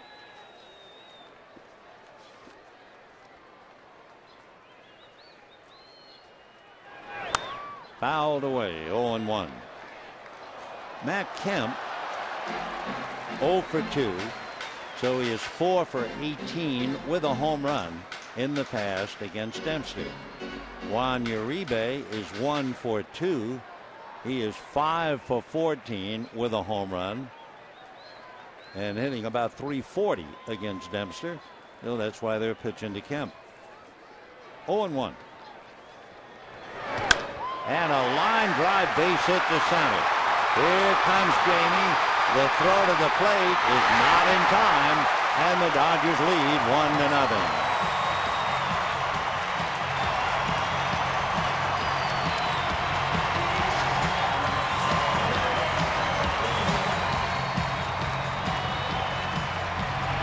So Jamie Carroll brings it in, and the Dodgers take a 1-0 lead. For Matt Kemp, his 20th RBI. Good throw by Marlon Byrd, right on the money, but just a hair late. And Carroll is in. So Matt Kemp had the lesser of the 2 batting averages, etc. They opted to pitch to him, and they lose the bet.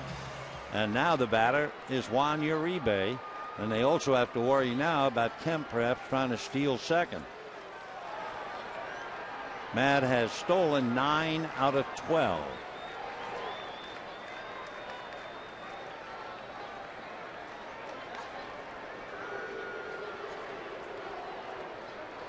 One run, 5 hits for the Dodgers. No runs, 3 hits for the Cubs. Uribe 1 for 2.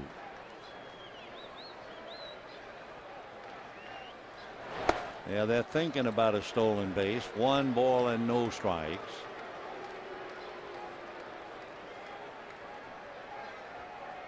Mike Quaddy, I guess, telling Soto, go over the signs again.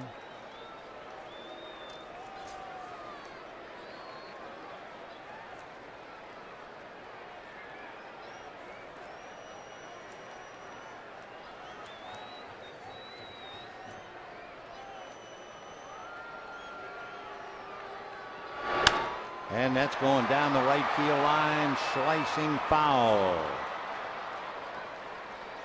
1-1 the count to Juan Uribe. 12:10 tomorrow. Carlos Zambrano and Ted Lilly.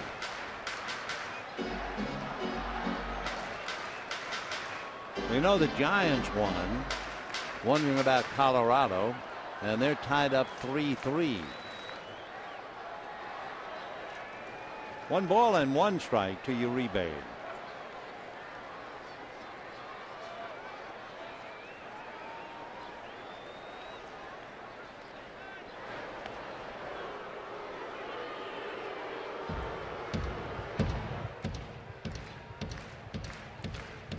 When the Cubs bat in the 7th, they have Bird, Pena, and Soriano. Dempster's spot would be 5th. Chad Billingsley resting comfortably, leading 1-0. And ball 2. The Rockies and the D-backs are tied up 3-3. They're now in the top of the 7th inning. Jorge De La Rosa and Joe Saunders.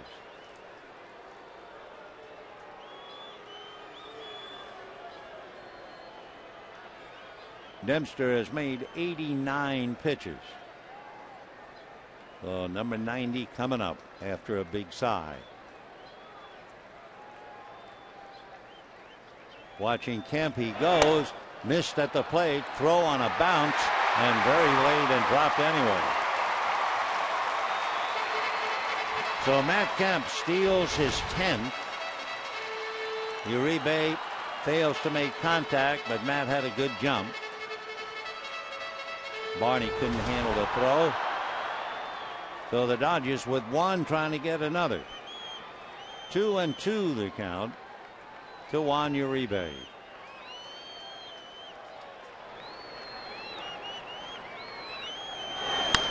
Little tapper to the right side. Barney is there, and that'll be that. However, the Dodgers put together 2 hits for a run, and at the end of 6, lead the Cubs 1-0.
$6 burgers made with 100% Black Angus beef.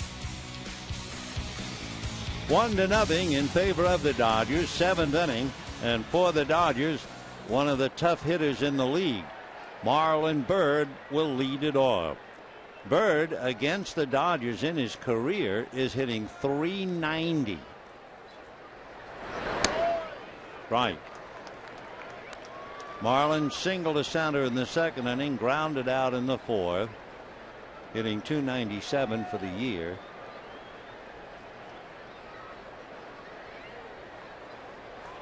Oh, 0-1. Fouled away. 0-2. Billingsley normally pitches well at Dodger Stadium. In his 2 previous starts here, His earned run average 1.9, and he's trying to improve on that. You may remember in 08 and 09, he won 9 straight at Dodger Stadium. Still 0-2 to Marlon Byrd. Rod Barajas working hard as usual behind the plate.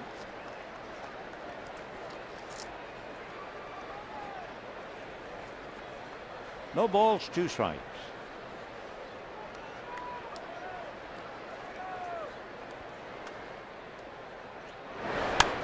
Fouled away. Marlon Byrd out of Boynton Beach, Florida, but lives in La Jolla. He was originally a 10th round pick by the Phillies. Last year, he struck out a little more than 1% of his plate appearances. 1%. 1-2.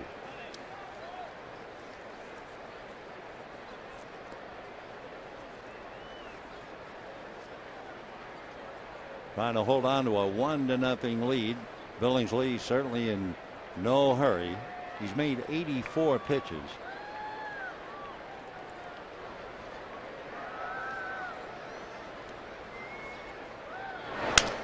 Cracked bat. He's going to have to get another. Ah, yes. Marlon Byrd is an even 6, 235 pounds.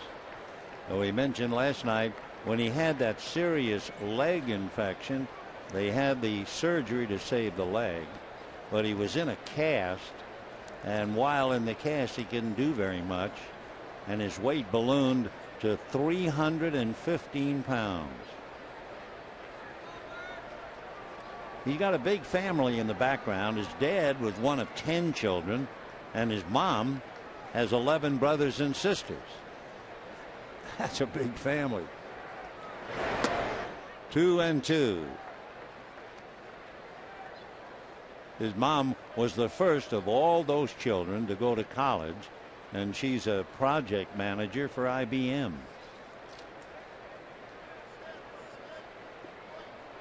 2-2. Little dribbler and foul. So Byrd hustling down the line will have to come back and try it again.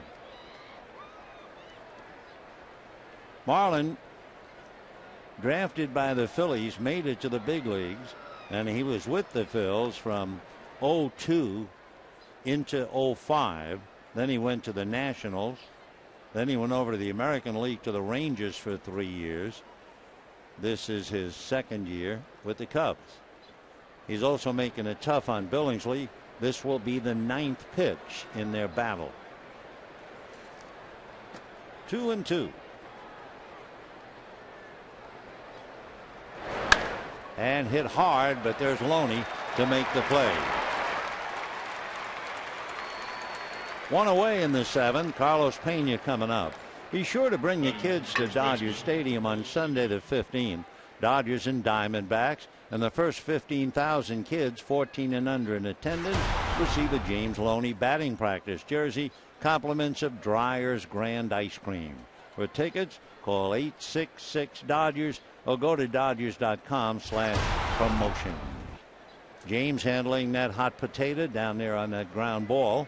And now the batter, Carlos Pena. Dodgers set up their triangle defense. Miles well out into right field. Carroll on the other side of the bag, and Uribe all alone on the left side. And a high fly ball into deep right field. Back goes Ethier. She is gone. Carlos Pena hits his first home run of the year, and you can hear the cheer all the way back to Chicago.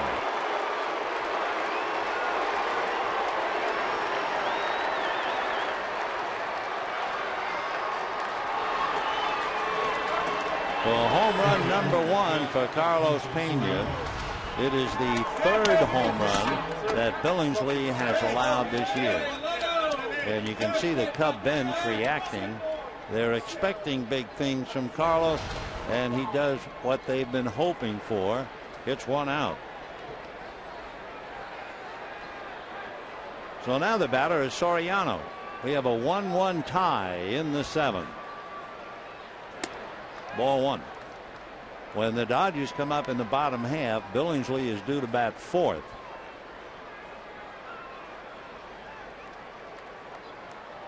One and 0 to Alfonso. 2-0. Billingsley had gotten into a pattern. He had the first pitch for a strike to 19 of 23 hitters, and so Pena hit the next first pitch out. This is a very aggressive Chicago team, and it shows the way they've been swinging the bat in the series. They're the second team as far as lowest rate of pitches per plate appearance. Their hitters average just a little bit more statistically than 3 pitches per at bat. 2-0. In there. 2-1. Billingsley hits 92 on the gun here in the 7th.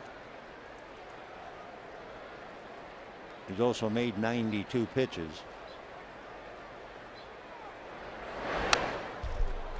2-2.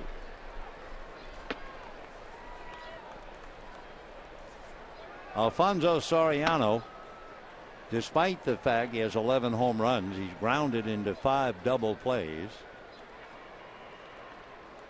He doesn't usually take strikes. It's any way around the plate, he's after it. Fouled away. Matt Guerrier gets up in the Dodger bullpen as Billingsley works his way closer towards 100 pitches. Soriano strikes out about 8-1 as far as strikeouts to walks, so he is up there to hit. 2-2. And there you go. Strikes out a second time. Remember, we compared him to DiMaggio. As no comparison. High fastball.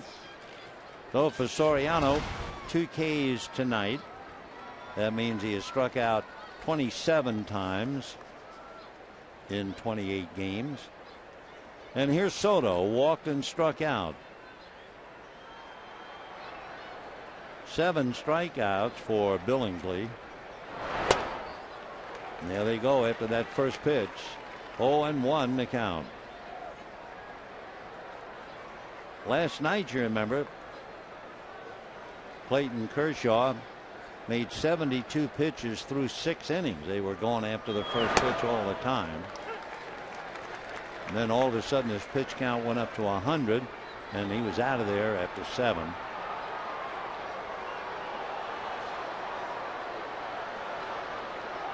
Clayton gave up a home run to Soriano, leading off the 7th inning last night. So 2 outs. Soto was up there, 1 ball and 2 strikes. Dodgers will have Loney, Barajas, and Miles, and Billingsley's spot in the bottom of the 7th. And you can see the pitch count. Here comes number 100.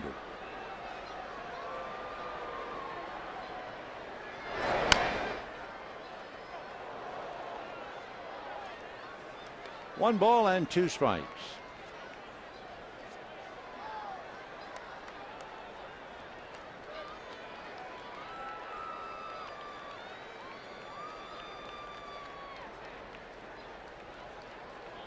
Giovanni Soto hitting .233. 2-2. Soto, rookie of the year back in 2008.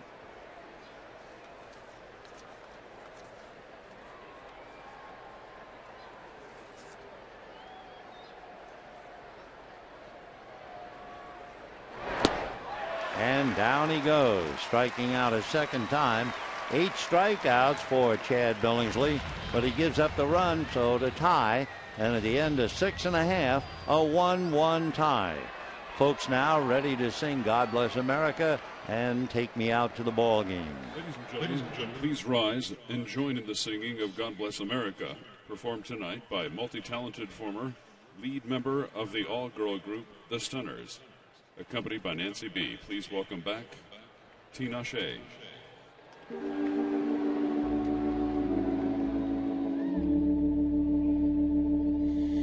God bless America, land that I love. Stand beside her and guide her through the night with the light from above, from the mountains to the prairies, to the oceans, white with foam.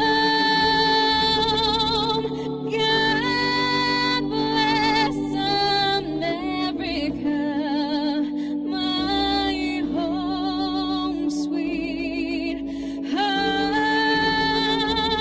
Oh, God bless America, my home, sweet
Tonight, it's a good one to enjoy. A 1-1 tie in the 7th inning. Hope you'll be with us. Maybe have lunch with us tomorrow. A 12-10 game. Ted Lilly and Carlos Zambrano. Home run by Carlos Pena gets the Cubs even with the Dodgers, countering the 2 hits that scored a run to give Billingsley a short-lived lead. And here we are in the 7th with James Loney.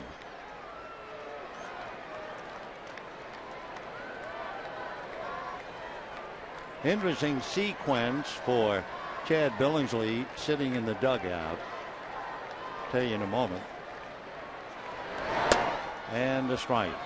Remember the 9-pitch at bat to Marlon Byrd, and he then eventually grounded out. And then Pena walked up and hit the first pitch for the home run.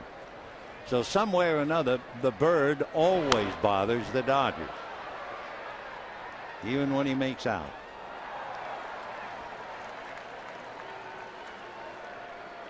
There he is, Marlon Byrd. We'll have one more chance to see him tomorrow. He's having fun with the fans out there in the pavilion. 0-2. Line foul upstairs off first.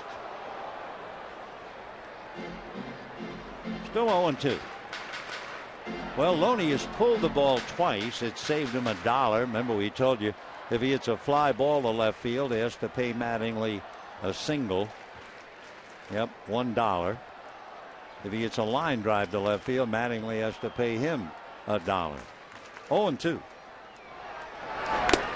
1-2. Boy, what a surprise for the Dodgers. Ryan Dempster came in here. He allowed 9 home runs, 31 innings. He had an out of sight earned run average over 9. And here he is in a 1-1 tie in the 7th inning. 2-2. It figures to be Dempster's last inning because he's due to bat first when the Cubs hit in the 8th inning.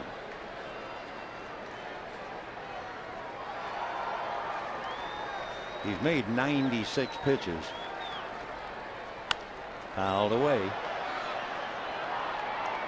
Sean Marshall, a left-hander, is up now, just beginning to throw in the Chicago bullpen.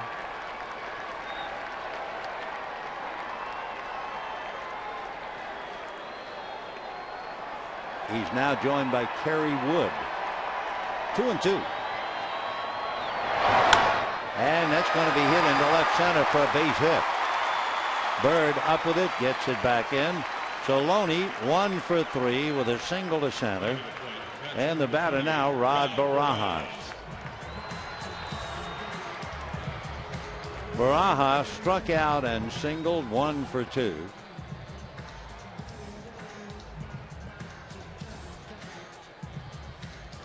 Mike Quade, in some ways, is caught now on the horns of a dilemma in the sense he didn't want to waste the bullpen. He knows Dempster supposed to lead off in the 8th inning, and that doesn't figure. The Cub bench 6 for 38. All that goes into the pot, and we'll see how it works out.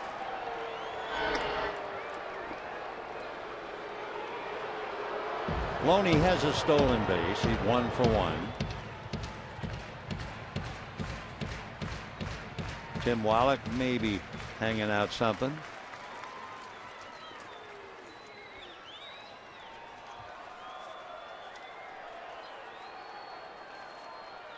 And Barajas bunts. Foul. James Loney has stolen 10 bases last year. That's his high in the big leagues. Before that, he had 2 years in a row with 7. It might surprise you that he has 10. 0-1 to Barajas. How many times has Rod bunted? Zip. 1-1. Bottom of the 7th. Gonna bunt again. And takes the strike. 0-2 the count to Rod.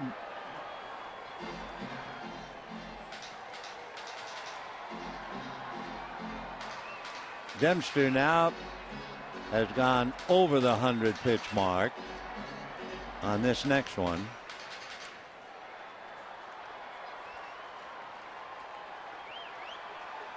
No balls, 2 strikes. 1-1 tie. Bottom of the 7th. Loney at first. Nobody out. Fouled away.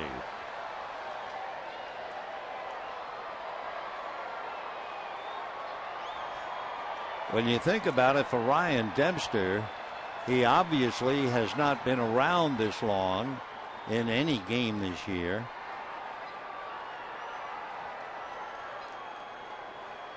He made a lot of pitches in short appearances.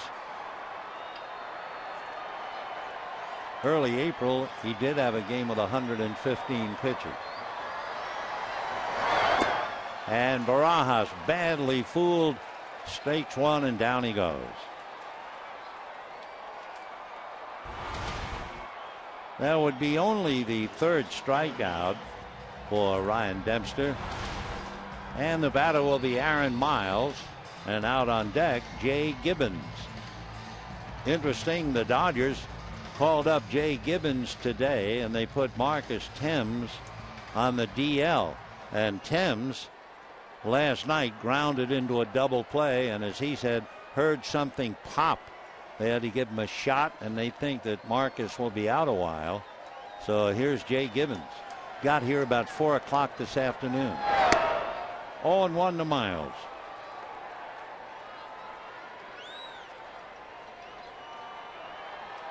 Aaron with 4 runs batted in.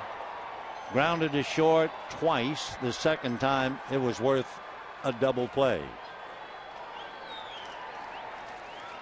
1 out, 7th inning, 1-1 tie.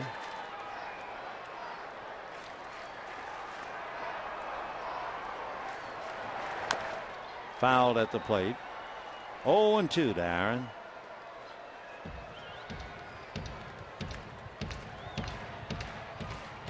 So Chad Billingsley very much in the game in this 1-1 tie.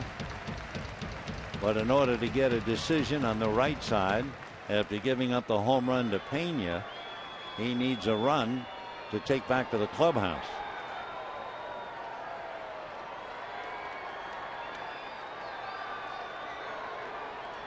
Oh, and 2.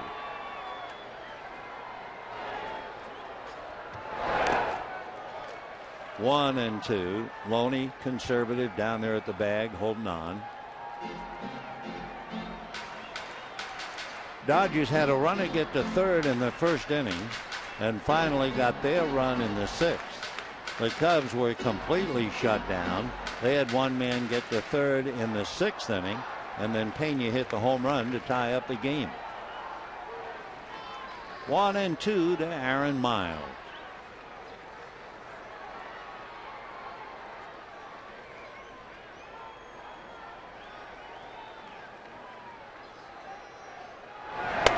And down he goes. 4 strikeouts. That was a 93-mile-an-hour fastball. So Ryan Dempster still throwing hard. That was just one of those here, tried to hit it. And now Jay Gibbons, who has had all kinds of problems, and the Cubs will talk about how to pitch to him. Remember in spring training, Jay, who wears contact lenses, was having a lot of trouble seeing the ball. Turned out the prescription for the contacts were wrong, and the strength was wrong, and just about everything with the contacts were wrong. They kept flying out of his head trying to play. They were fitted incorrectly as well. Well, it took him quite a while. You can imagine a major league ball player having trouble with his eyes. Well, here he is. Jay is out of Rochester, Michigan, lives in Maryland. And ball 1, Loney holds. In the minor league, Gibson had some home run years, and then when he got to the big leagues with Baltimore, he had 28 and 23 and 26. Last year with the Dodgers, he had 5 home runs.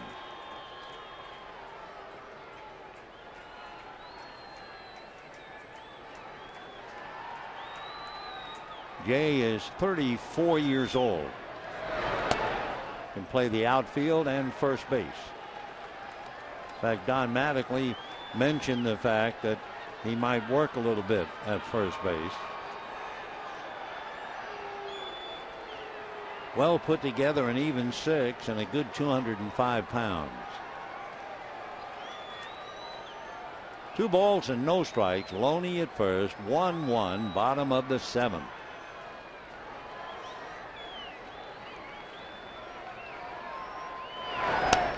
Tried to wind up and hit it, and then decided to let it go by. 2-1. Gibbons, as a young man, played a lot of soccer. Played it from when he was about 6 right into high school, and finished playing soccer at the end of his junior year. 2-1. Ground foul. 2-2. Jay went to Mayfair High School in Lakewood. Did not have any Division I offers, so he went to Cal State Los Angeles and was all region. 3 years there.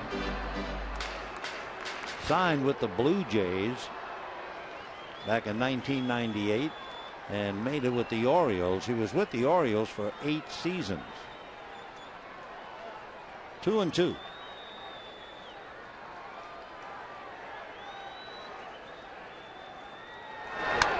Fastball on the hands at 92, and he got a little of it. So Jay is still there. 2 balls and 2 strikes.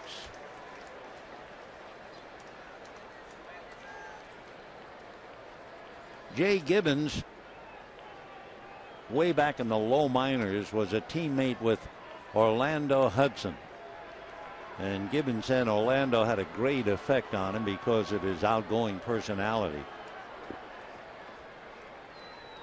2-2.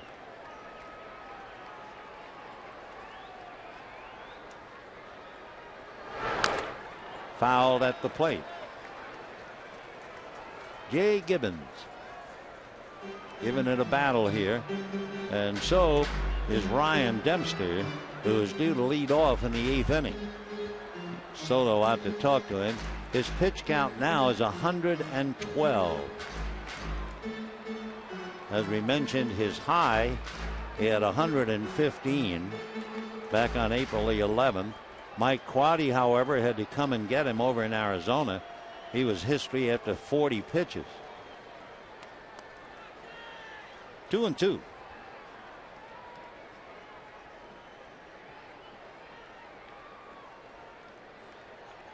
By this time, I'm sure he's starting to feel 34.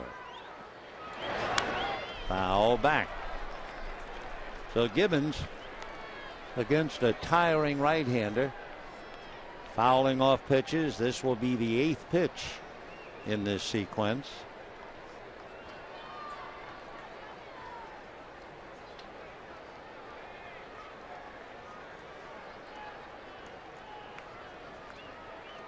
So Loney still at first, led off the inning with a base hit. 2 balls and 2 strikes to Jay Gibbons. Fouled away again. So now it's going to be at least a 9-pitch at bat. We had a couple of 10-pitch at bats during the San Diego series.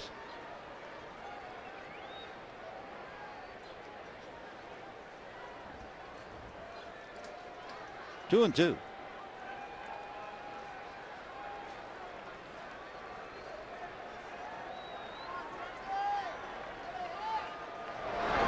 In the dirt, the wild pitch will send Loney all the way to second and hold him there.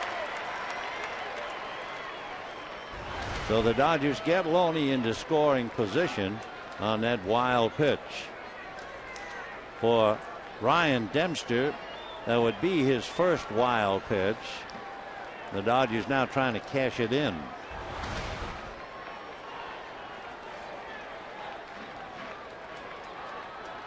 So Gibbons hanging tough. This will be the 10th pitch. So if nothing else, he's taken a lot out of Ryan Dempster. 3-2.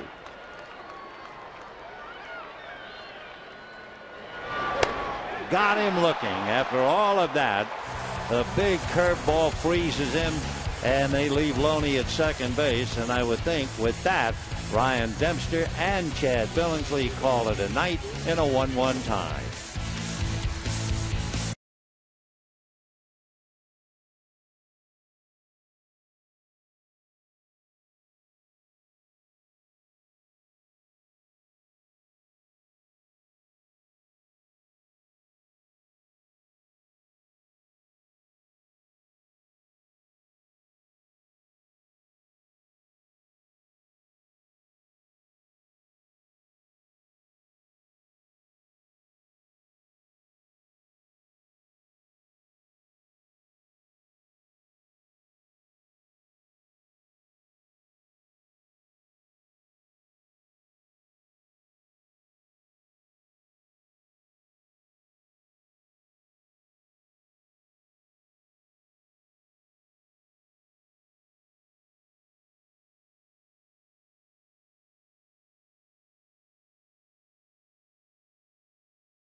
Inning, Andre Ethier just flared one for a base hit to extend his streak to 29. In the 6th inning, Matt Kemp a shot into center field that would score Jamie Carroll to give the Dodgers a 1-0 lead, only to have Carlos Pena hit his first home run of the year and tie it up 1-1. And both starting pitchers are gone. Billingsley gives way to Guerrier. Dempster will give way to the pinch hitter, former Dodger Reed Johnson. Dempster had a 25-pitch inning before calling it a night. He made 116 pitches.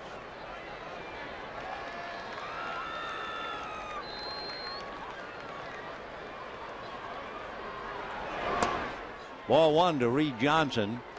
Reed hitting .357 with a home run and 4 runs batted in.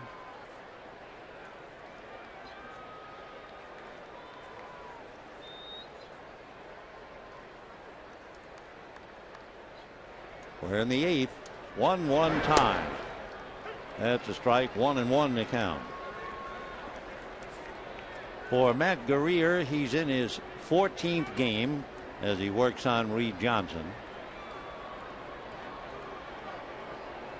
Matt with a earned run average of 4. 1-1. Check swing. They're going to look at first. Swing, says Dan Iasanya, and it's a 1-2 count.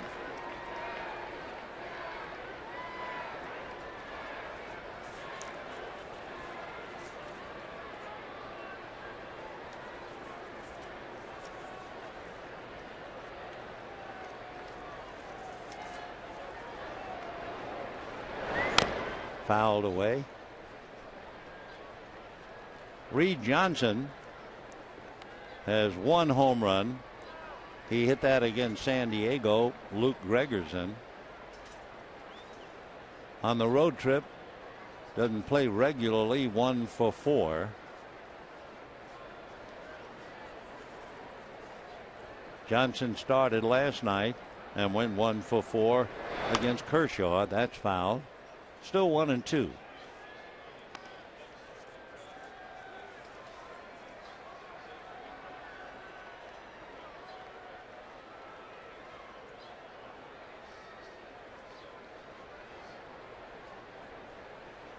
One ball and 2 strikes.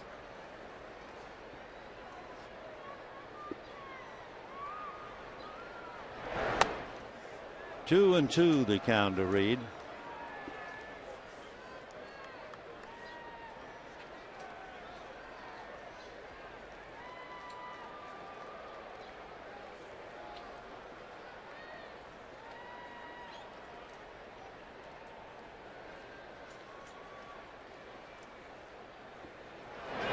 Shot up the middle off his foot, deflected Deloney, the foot race, and no play.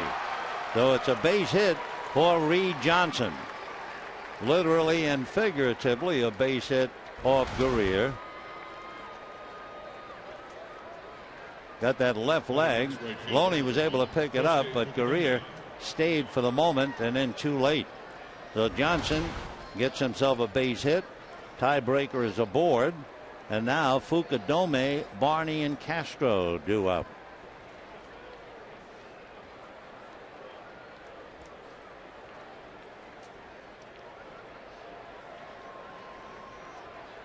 Chad Billingsley, 7 innings, 1 run, 4 hits, 2 walks, 8 strikeouts. Chad made 101 pitches. Here's Fukudome, 0 for 2 with a walk, good bunt. Barajas looks at second, guns it to first. So the sacrifice works here in the 8th inning, and they leave it up to Barney and Castro, and 5s all around Fukudome for doing his job. That would be his 2nd sacrifice.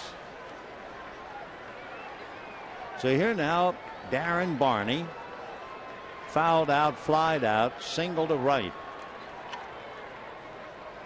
Darwin hitting .320. Darwin Barney got the news. He's been named the National League Rookie of the Month for April. And a strike.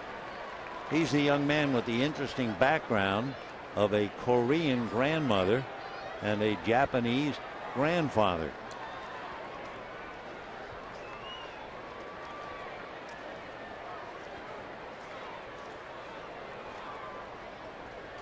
Barney is 5'10", 175, 25 years old. He'll be 26 in November. Went to school at Oregon State.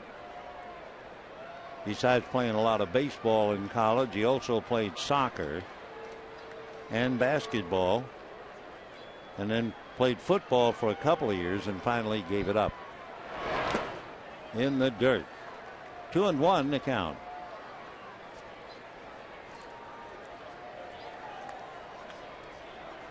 The paid attendance 38,017. 1 run, 5 hits for the Cubs.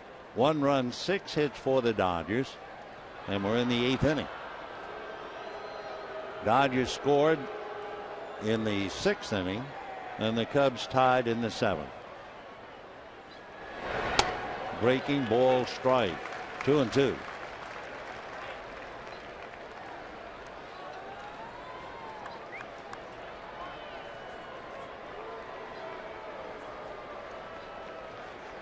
Two and two to Darwin Barney. At second base, Reed Johnson, 1 out in the 8th. Darwin's dad is a dentist, and runs tonight have been like pulling teeth. 2 balls, 2 strikes.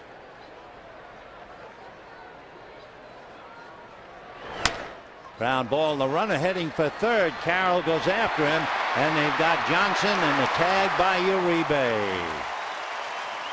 So Reed Johnson committed and had nowhere to go, and Carroll immediately went after him. Bad play with the ball hit in front of you, and Reed committed and tagged out by Uribe. So Barney is aboard on a fielder's choice. Reed Johnson down on himself for being nailed, 6-5. And here's Starlin Castro coming up. Castro robbed of a hit by Carroll back in the 1st inning, struck out in the 4th, and hit into a force play in the 6th.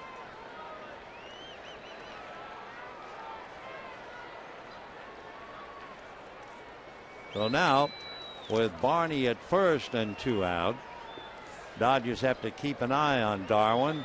He is 1 for 2 in stolen bases.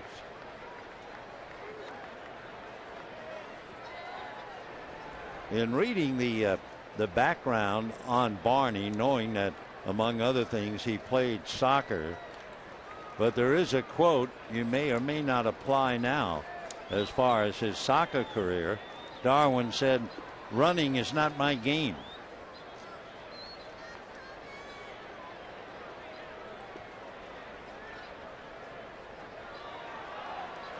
Dodgers will make sure running is not his game. He was such a good soccer player that he got offers to play in college.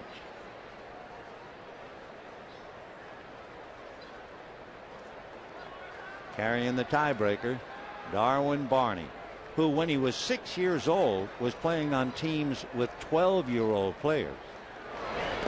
I mean, how good must he have been to be 6 and playing with kids 12?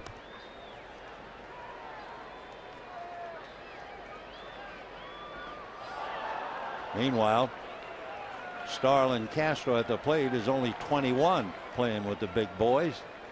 And we're 1-1 in the 8th.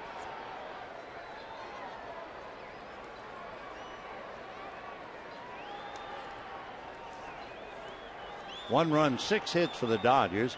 1 run, 5 hits for the Cubs. A bluff at first and a foul at the plate.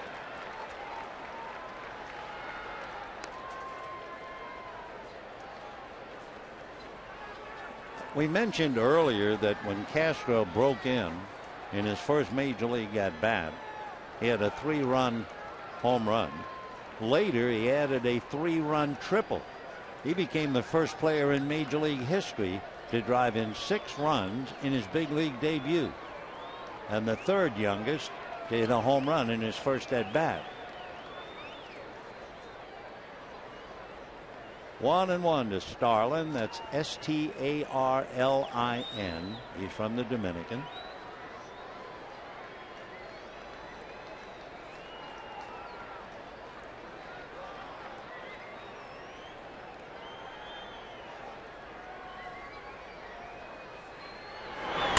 And popped up. Miles and Carroll. It will be Carroll. So the big play, Reed Johnson with the ball hit in front of him is nailed, and we go to the bottom of the 8th in a 1-1 tie.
Paul's Jr. $6 burgers made with 100% Black Angus beef. We have arrived at the bottom of the 8th inning, a 1-1 tie. Baseball's answer to push against shove, I guess. For the Dodgers, they scored their run in the 6th inning, and for the Cubs, they got theirs in the 7th on a home run by Carlos Pena. Right-hander Kerry Wood coming out of the Cub bullpen. Kerry will be 34 the middle of June. Out of Irving, Texas, 6'5", 225, and a #1 pick back in 1995. Had some physical problems, but here he is back with his old club. He first came up to the Cubs in 1998. And he'll start off facing Jamie Carroll, and he gets a strike.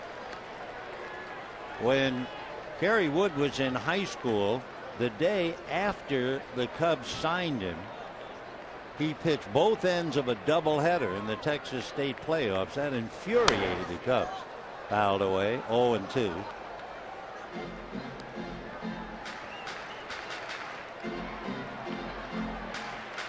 Kerry, as a starter, won as many as 14 games. So that was back in 2003. Then he had all kinds of physical problems, and it's good to see him back. He was with the Yankees last year. That's strike 3. So Jamie Carroll is caught looking, 1 away. Well, here are the final numbers for our text message question. We asked, who was the Dodger player of the month for April in your mind? Andre Ethier or Matt Kemp? 64% said Andre Ethier. Down in the Dodger bullpen, Jonathan Broxton is warming up. It was back in 1998 that Kerry Wood really caught the headlines. He had a 20 strikeout game, and he was only 20 years old. It was his 5th big league start. Tied the record for strikeouts in a 9-inning game. Struck out 20 Astros at Wrigley Field. tying the record set twice by Roger Clemens when he was with the Red Sox. Wood became only the second pitcher in Major League history to strike out as many batters as his age. The other fellow was Bob Feller, who was 17 and struck out 17 Philadelphia Athletics in 1936. High fly ball into right center field, but playable. Pucadome is there.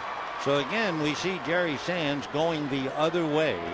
Tonight he has walked, 2 fly balls to right, and a sacrifice. And Andre Ethier coming up. Ethier hit into a double play in the first inning, then singled. It was a little looper. Darwin Barney went back, leaped in the air, just missed catching it, and it dropped for the base hit. And then last time up, he grounded out. So in the last 3 hits to extend the streak, Andre had that hard ground ball to first that got away from Brad Hopp behind the bag. Then last night, it reminded you of a return, a volley in tennis, breaking ball down and away. He went with it and hit one, a little looper to the hole at short, which was backhanded but dropped by Castro. And now tonight, he gets yet another break by dropping one just beyond the glove of Darwin Barney.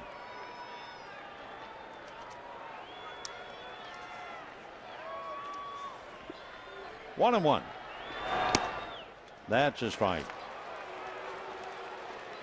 In looking at Wood's work,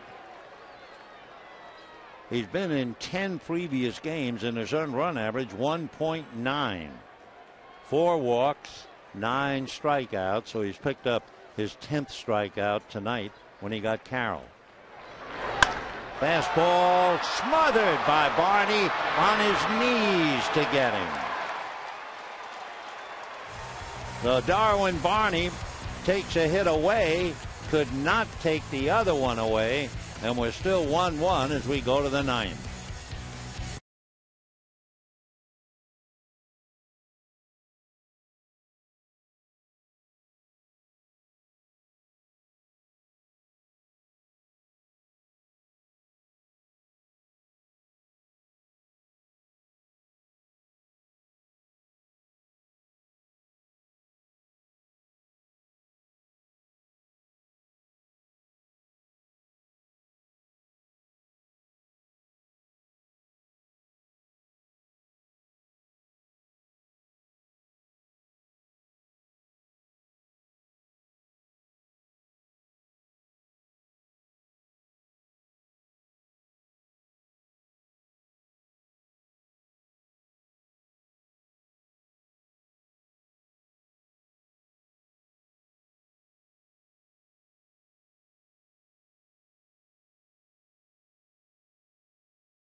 Asked to come in and hold that Tiger.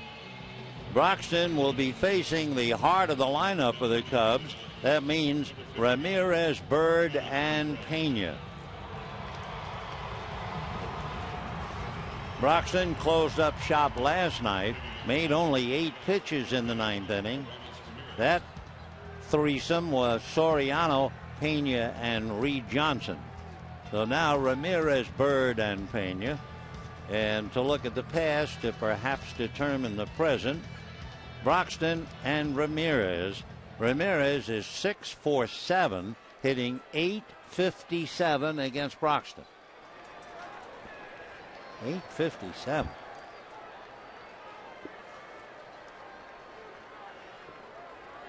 Aramis struck out, singled, hit into a force play. 1 for 3.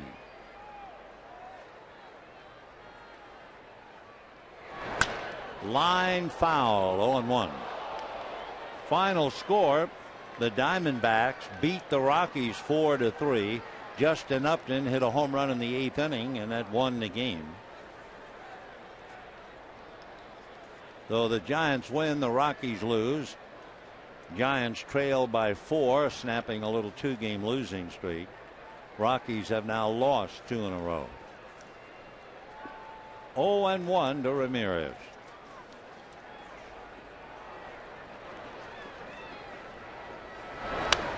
Oh, and 2.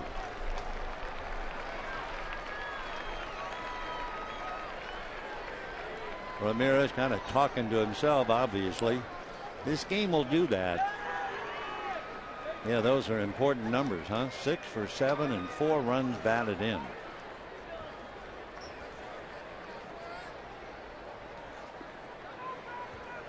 One run, 5 hits for the Cubs.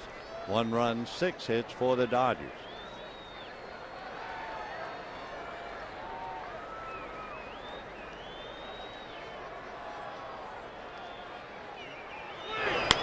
And popped in the air back at first. Loney down the line in foul ground. And that takes care of Ramirez.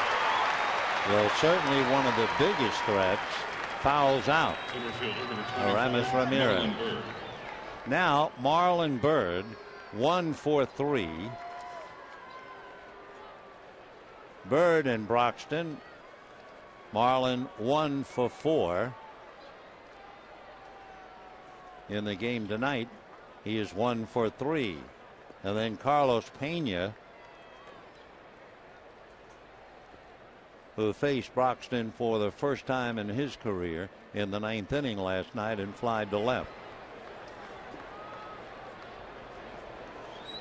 Byrd hitting .294. Got his career batting average against the Dodgers with a base hit tonight all the way up to .390. 1 out, top of the 9th, 1-1 tie. Dodgers will have Kemp, Uribe, and Loney in the bottom of the 9th.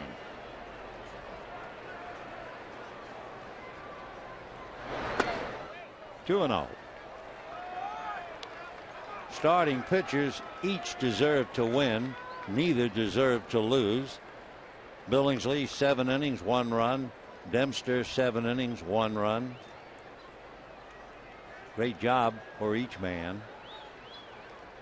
2-0 the count to Marlon Byrd. No home runs, 5 runs batted in. And ball 3.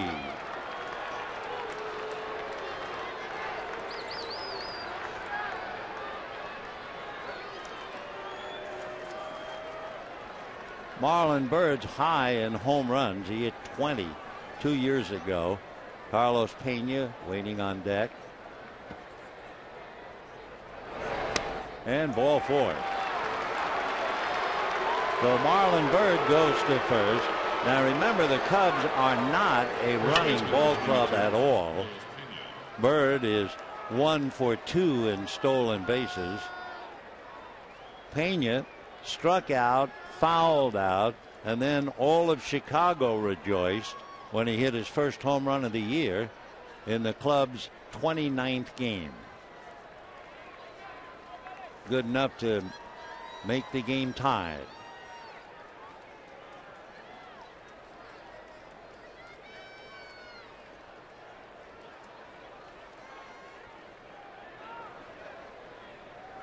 If ever a hitter had that handle with care label, it's Pena. He's hit 46 home runs, 39 home runs, and 1 so far this year.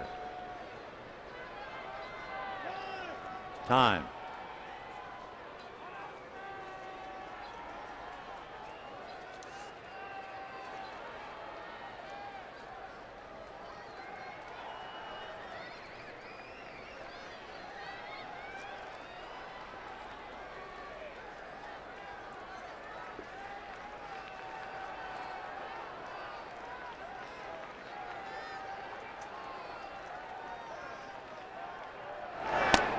almost hit him. 1 ball and no strikes.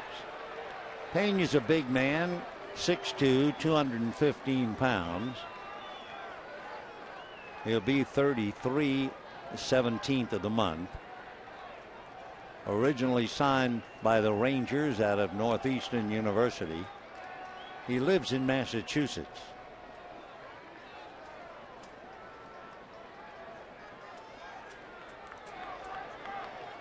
One ball and no strikes.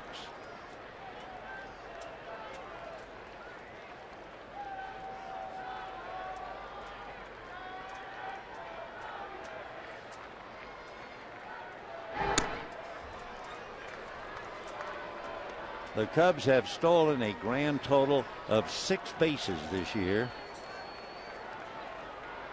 Matt Kemp alone has stolen 10 for the Dodgers.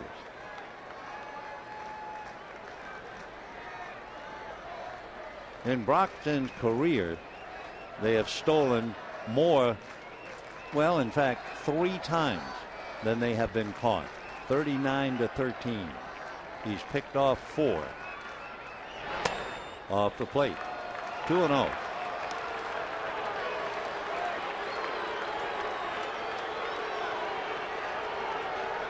On deck, Alfonso Soriano. The Barajas going out to talk to John. Bird at first, 2-0 the count to Pena. Rick Honeycutt checking his cards. No one throwing in the Dodger bullpen. They use Guerrier in the 8th, and it's up to John here in the 9th. They used Padilla last night for 1 inning. He made 11 pitches, but coming off arm surgery, didn't figure they'd use him back-to-back games. 2-0 to Carlos Pena.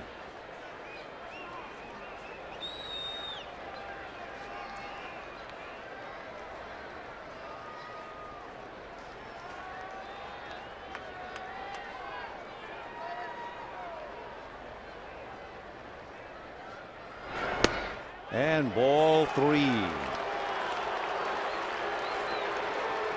Last year, whenever you talked about Broxton, you were amazed at the strikeout to walk ratio. Right now, he has walked 8 and struck out 10. That's not the way it used to be. 3-0. Blake Hawksworth now gets up in the Dodger bullpen. Will they let Pena swing 3-0?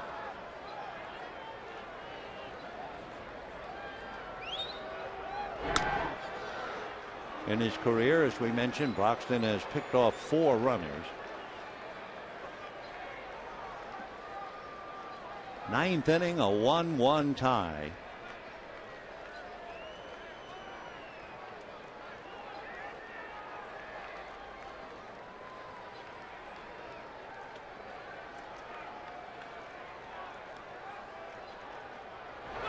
And ball 4, and that wasn't close.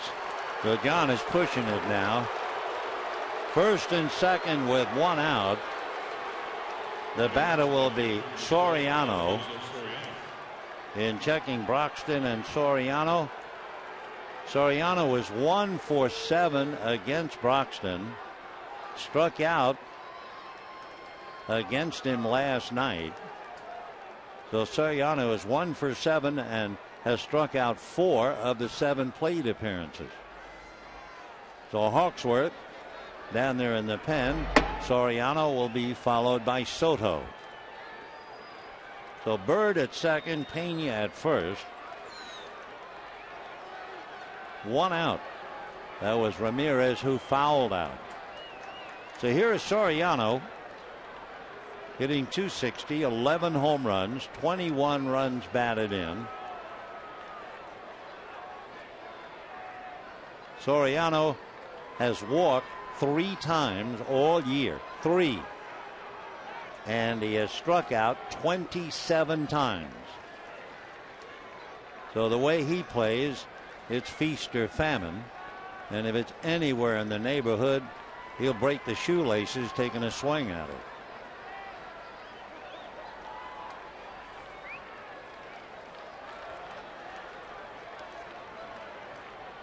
2 on, 1 out, 1-1, ninth inning.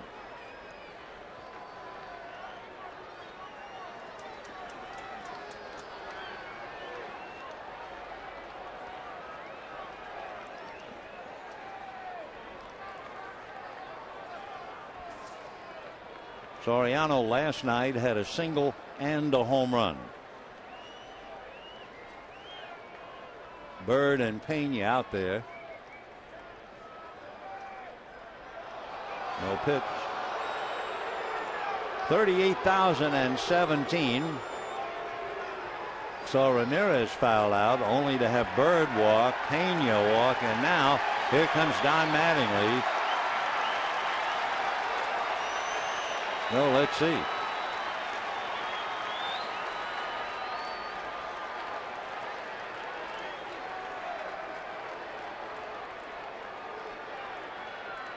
Trying to encourage him, apparently, patting him on the back, the lower back. Ask the catcher, yeah, he's doing okay, just not throwing strikes.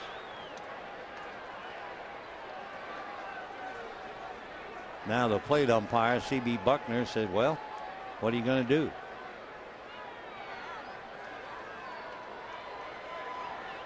And they're going to the pen. That's kind of a surprise.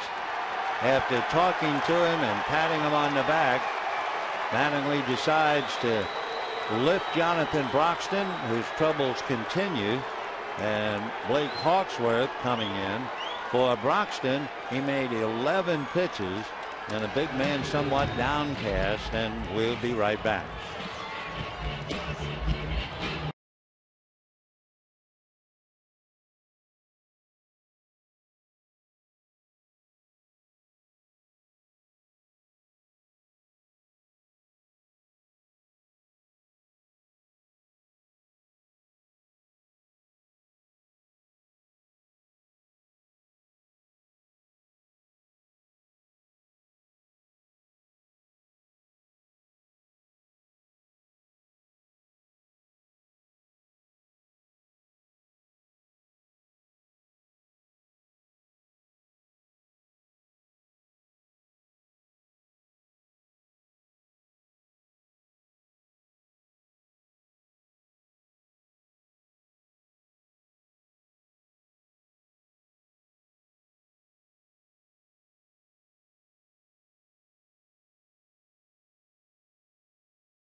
Pitches, 8 of them missed the strike zone, so he comes out with runners at first and second, 1 away.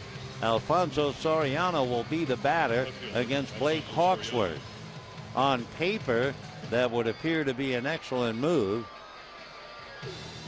Soriano is 0 for 6 against Hawksworth in the past, and Blake has struck him out 4 times. We'll see what that means with Marlon Byrd at second, Carlos Pena at first, and 1 out. 1-1 in the ninth.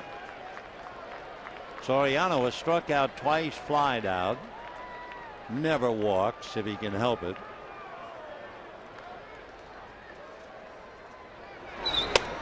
And it takes a strike. That's an upset right there.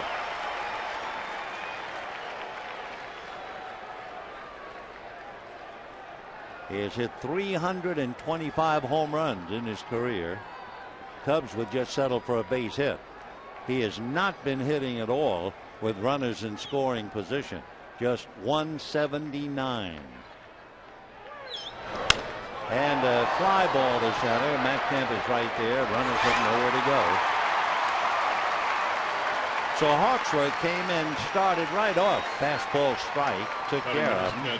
So Claudy has his multi-million-dollar left fielder fly out continue. He's now 5 for 29 with runners in scoring position. And the batter will be Giovanni Soto. Jeff Baker has had a sore shoulder, is out on deck. If the inning continues, he would bat for Kerry Wood.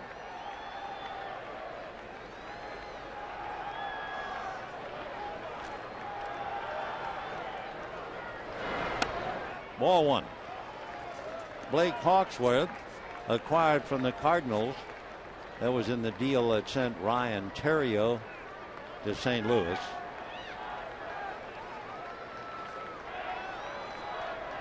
Dodgers and Cardinals just don't make very many trades to each other. That's a strike. 1-1. In fact, the last Dodger Cardinal trade, you have to go back to 1988. Pedro Guerrero was traded for John Tudor.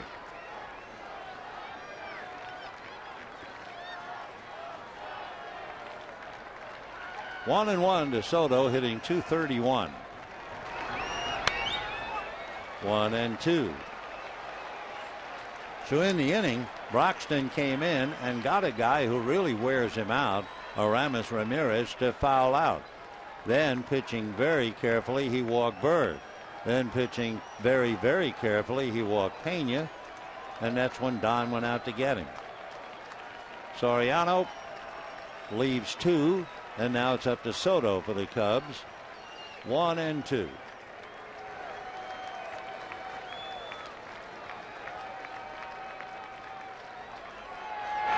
Breaking ball. That's going to be hit to the gap. Here comes Kemp. Can't get it.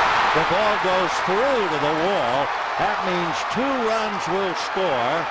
Soto stops at second, and the Cubs lead 3-1. A tantalizing fly ball that just wedged its way between Matt Kemp and Andre Ethier, especially just missed being caught by Matt Kemp. Take another look. Matt on the dead run, can't get it, and then it bounces by him. That turns it into a double and 2 runs. Both runs, of course, are charged to Jonathan Broxton. Blake DeWitt is now going to come up. Again, Blake Hawksworth on the double by Giovanni Soto. Blake DeWitt hitting .250, 2 runs batted in. And ball 1. DeWitt not much of a chance to play at second base with Darwin Barney, and certainly not much of a chance to play third with Aramis Ramirez. 1-1. Blake with the Dodgers in 08, 09, and last year out of Sikeston, Missouri. I think that's an area that's really been flooded, the Ohio and the Mississippi. Down in the pen, Carlos Marmol begins to throw for the Cubs. Ball 2. So Ramirez fouled out. Bird and Pena walked against Broxton. Soriano flied out, and then Soto hits one in the gap for a double and 2 runs. When the Dodgers come up, they'll have Kemp, Uribe, and Loney. 2-1 to DeWitt. And that's going to be hit over Carroll's head. Rounding third. Here comes Kemp's throw to the plate. Cut off by Loney. The run is in. It now becomes a 3-run 9th inning. And the Cubs lead 4-1 as Blake DeWitt hits one into center field for a base hit and a run batted in.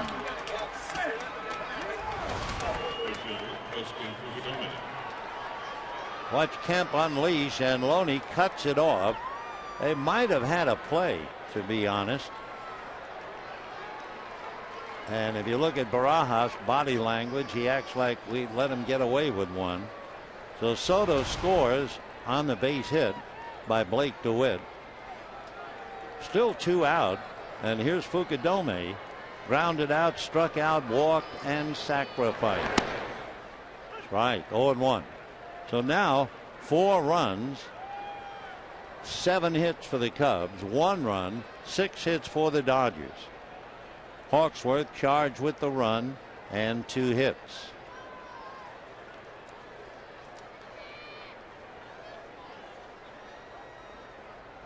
We mentioned way back at the start of the game, if the Dodgers are leading after 6 innings, they've only lost 1 game. And that was to the Cubs on the 23rd of April. Dodgers led 7-5, and the Cubs won that game 10-8. Well, the Dodgers were leading 1-0 through 6. And the Cubs have not only tied it, but for the second time are now threatening to win it. Tomorrow, the final game of the year between these two. Wow, just seems strange to say it. Carlos Zambrano and Ted Lilly. 12-10. 1-2. Kosuke Fukudome. And he hooks it into center. Kemp makes a diving catch. That saved another run. But the Cubs have 3, and they're going to take a 4-1 lead going into the bottom of the 9th.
And take a 4-1 lead into the bottom of the 9th, and they give the ball to their closer, Carlos Marmol. He's from the Dominican Republic, been with the Cubs since 2006. He was originally drafted as a free agent. 6'2", about 185, and 28 years old. He'll be 29 in October. He grew up in a large family, 7 brothers and 2 sisters. So to say a relatively poor family with 10 children, you can understand, in the Dominican. When Carlos was 17, he was really a catcher, and he had to try out with the Reds, but they passed. Then he worked out for the Cubs. There was a morning session. He ran, he threw. On his first swing, he broke his wooden bat. However, the Cub scout thought he saw a raw athlete, and they signed him as a catcher outfielder. Matt Kemp fouls it away. 0-1 the count. Matt hitting .368. Line to first, struck out, single to center to drive in a run, and stole a base.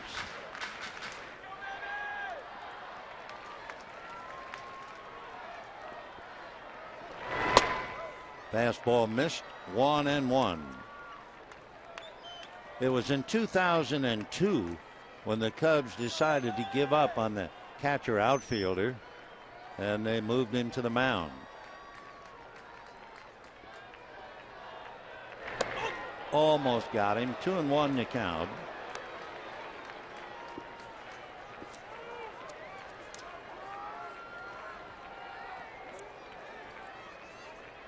Marmol in February signed a 3-year deal with the Cubs, so he'll be around a while.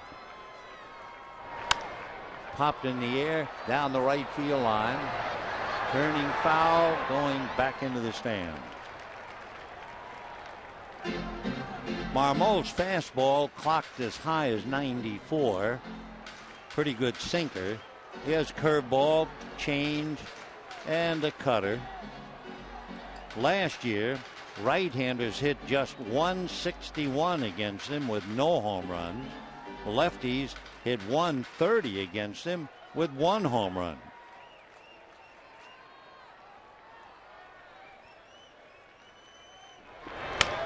Foul ball. In 2008, in October, Marmol suffered minor injuries in a car accident in the Dominican.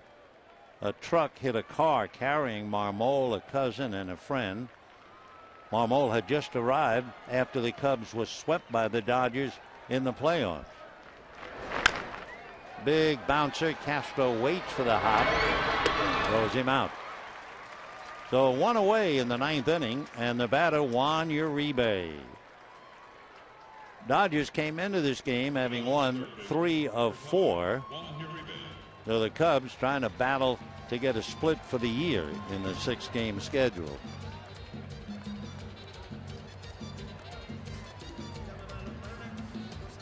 Last year, Marmol struck out 138 batters and allowed 1 home run.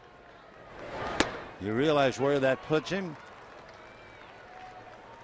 Mariano Rivera struck out 130. Terry Forster 104. The great Ewell Blackwell 100. Sad Sam Jones 98. So since 1920, Carlos Marmol top of the heap as far as 1 home run and 138 strikeouts. Foul back, and that got right into the mask of Soto. Zambrano and Lilly tomorrow.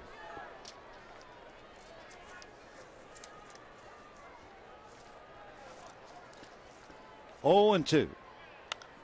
Popped in the air, foul. No chance.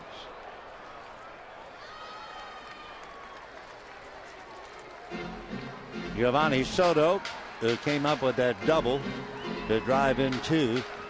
Biggest hit of the night. Boy, he looks like he just took a shower. 0 and 2.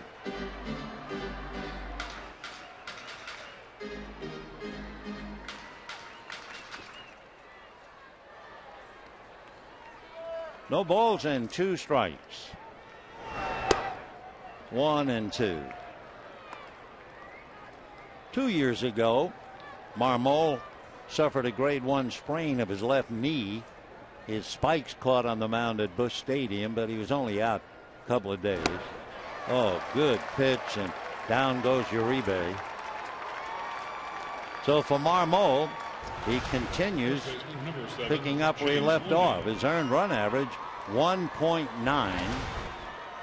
He is not allowed a home run, and he has now struck out 18.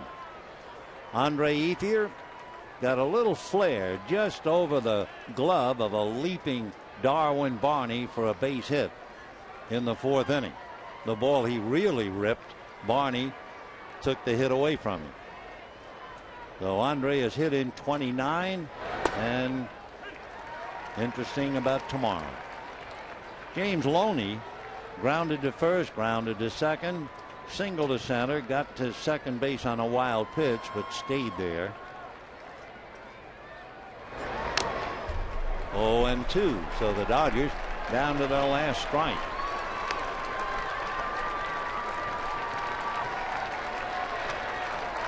Meanwhile, Matt Kemp just missing that long double by Giovanni Soto. Talking to Tony Gwynn. 0 and 2.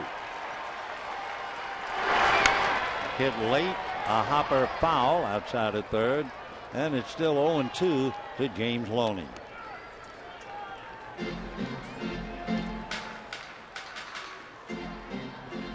Dodgers unless they can pull off a miracle. 0-2 to the hitter, 2 out, bases empty in the ninth. They will go under 500 again.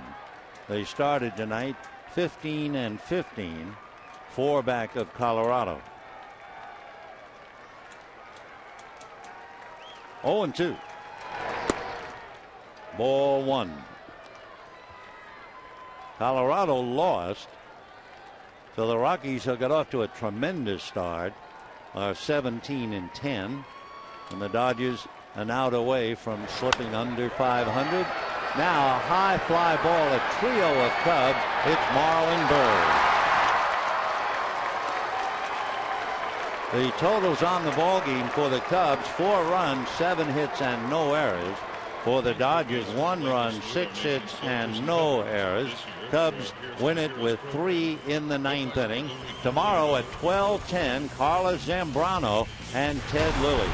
First pitch will be at 12:10. We'll be on the air at straight up noon on Prime Tickets. Till then, good night, everybody.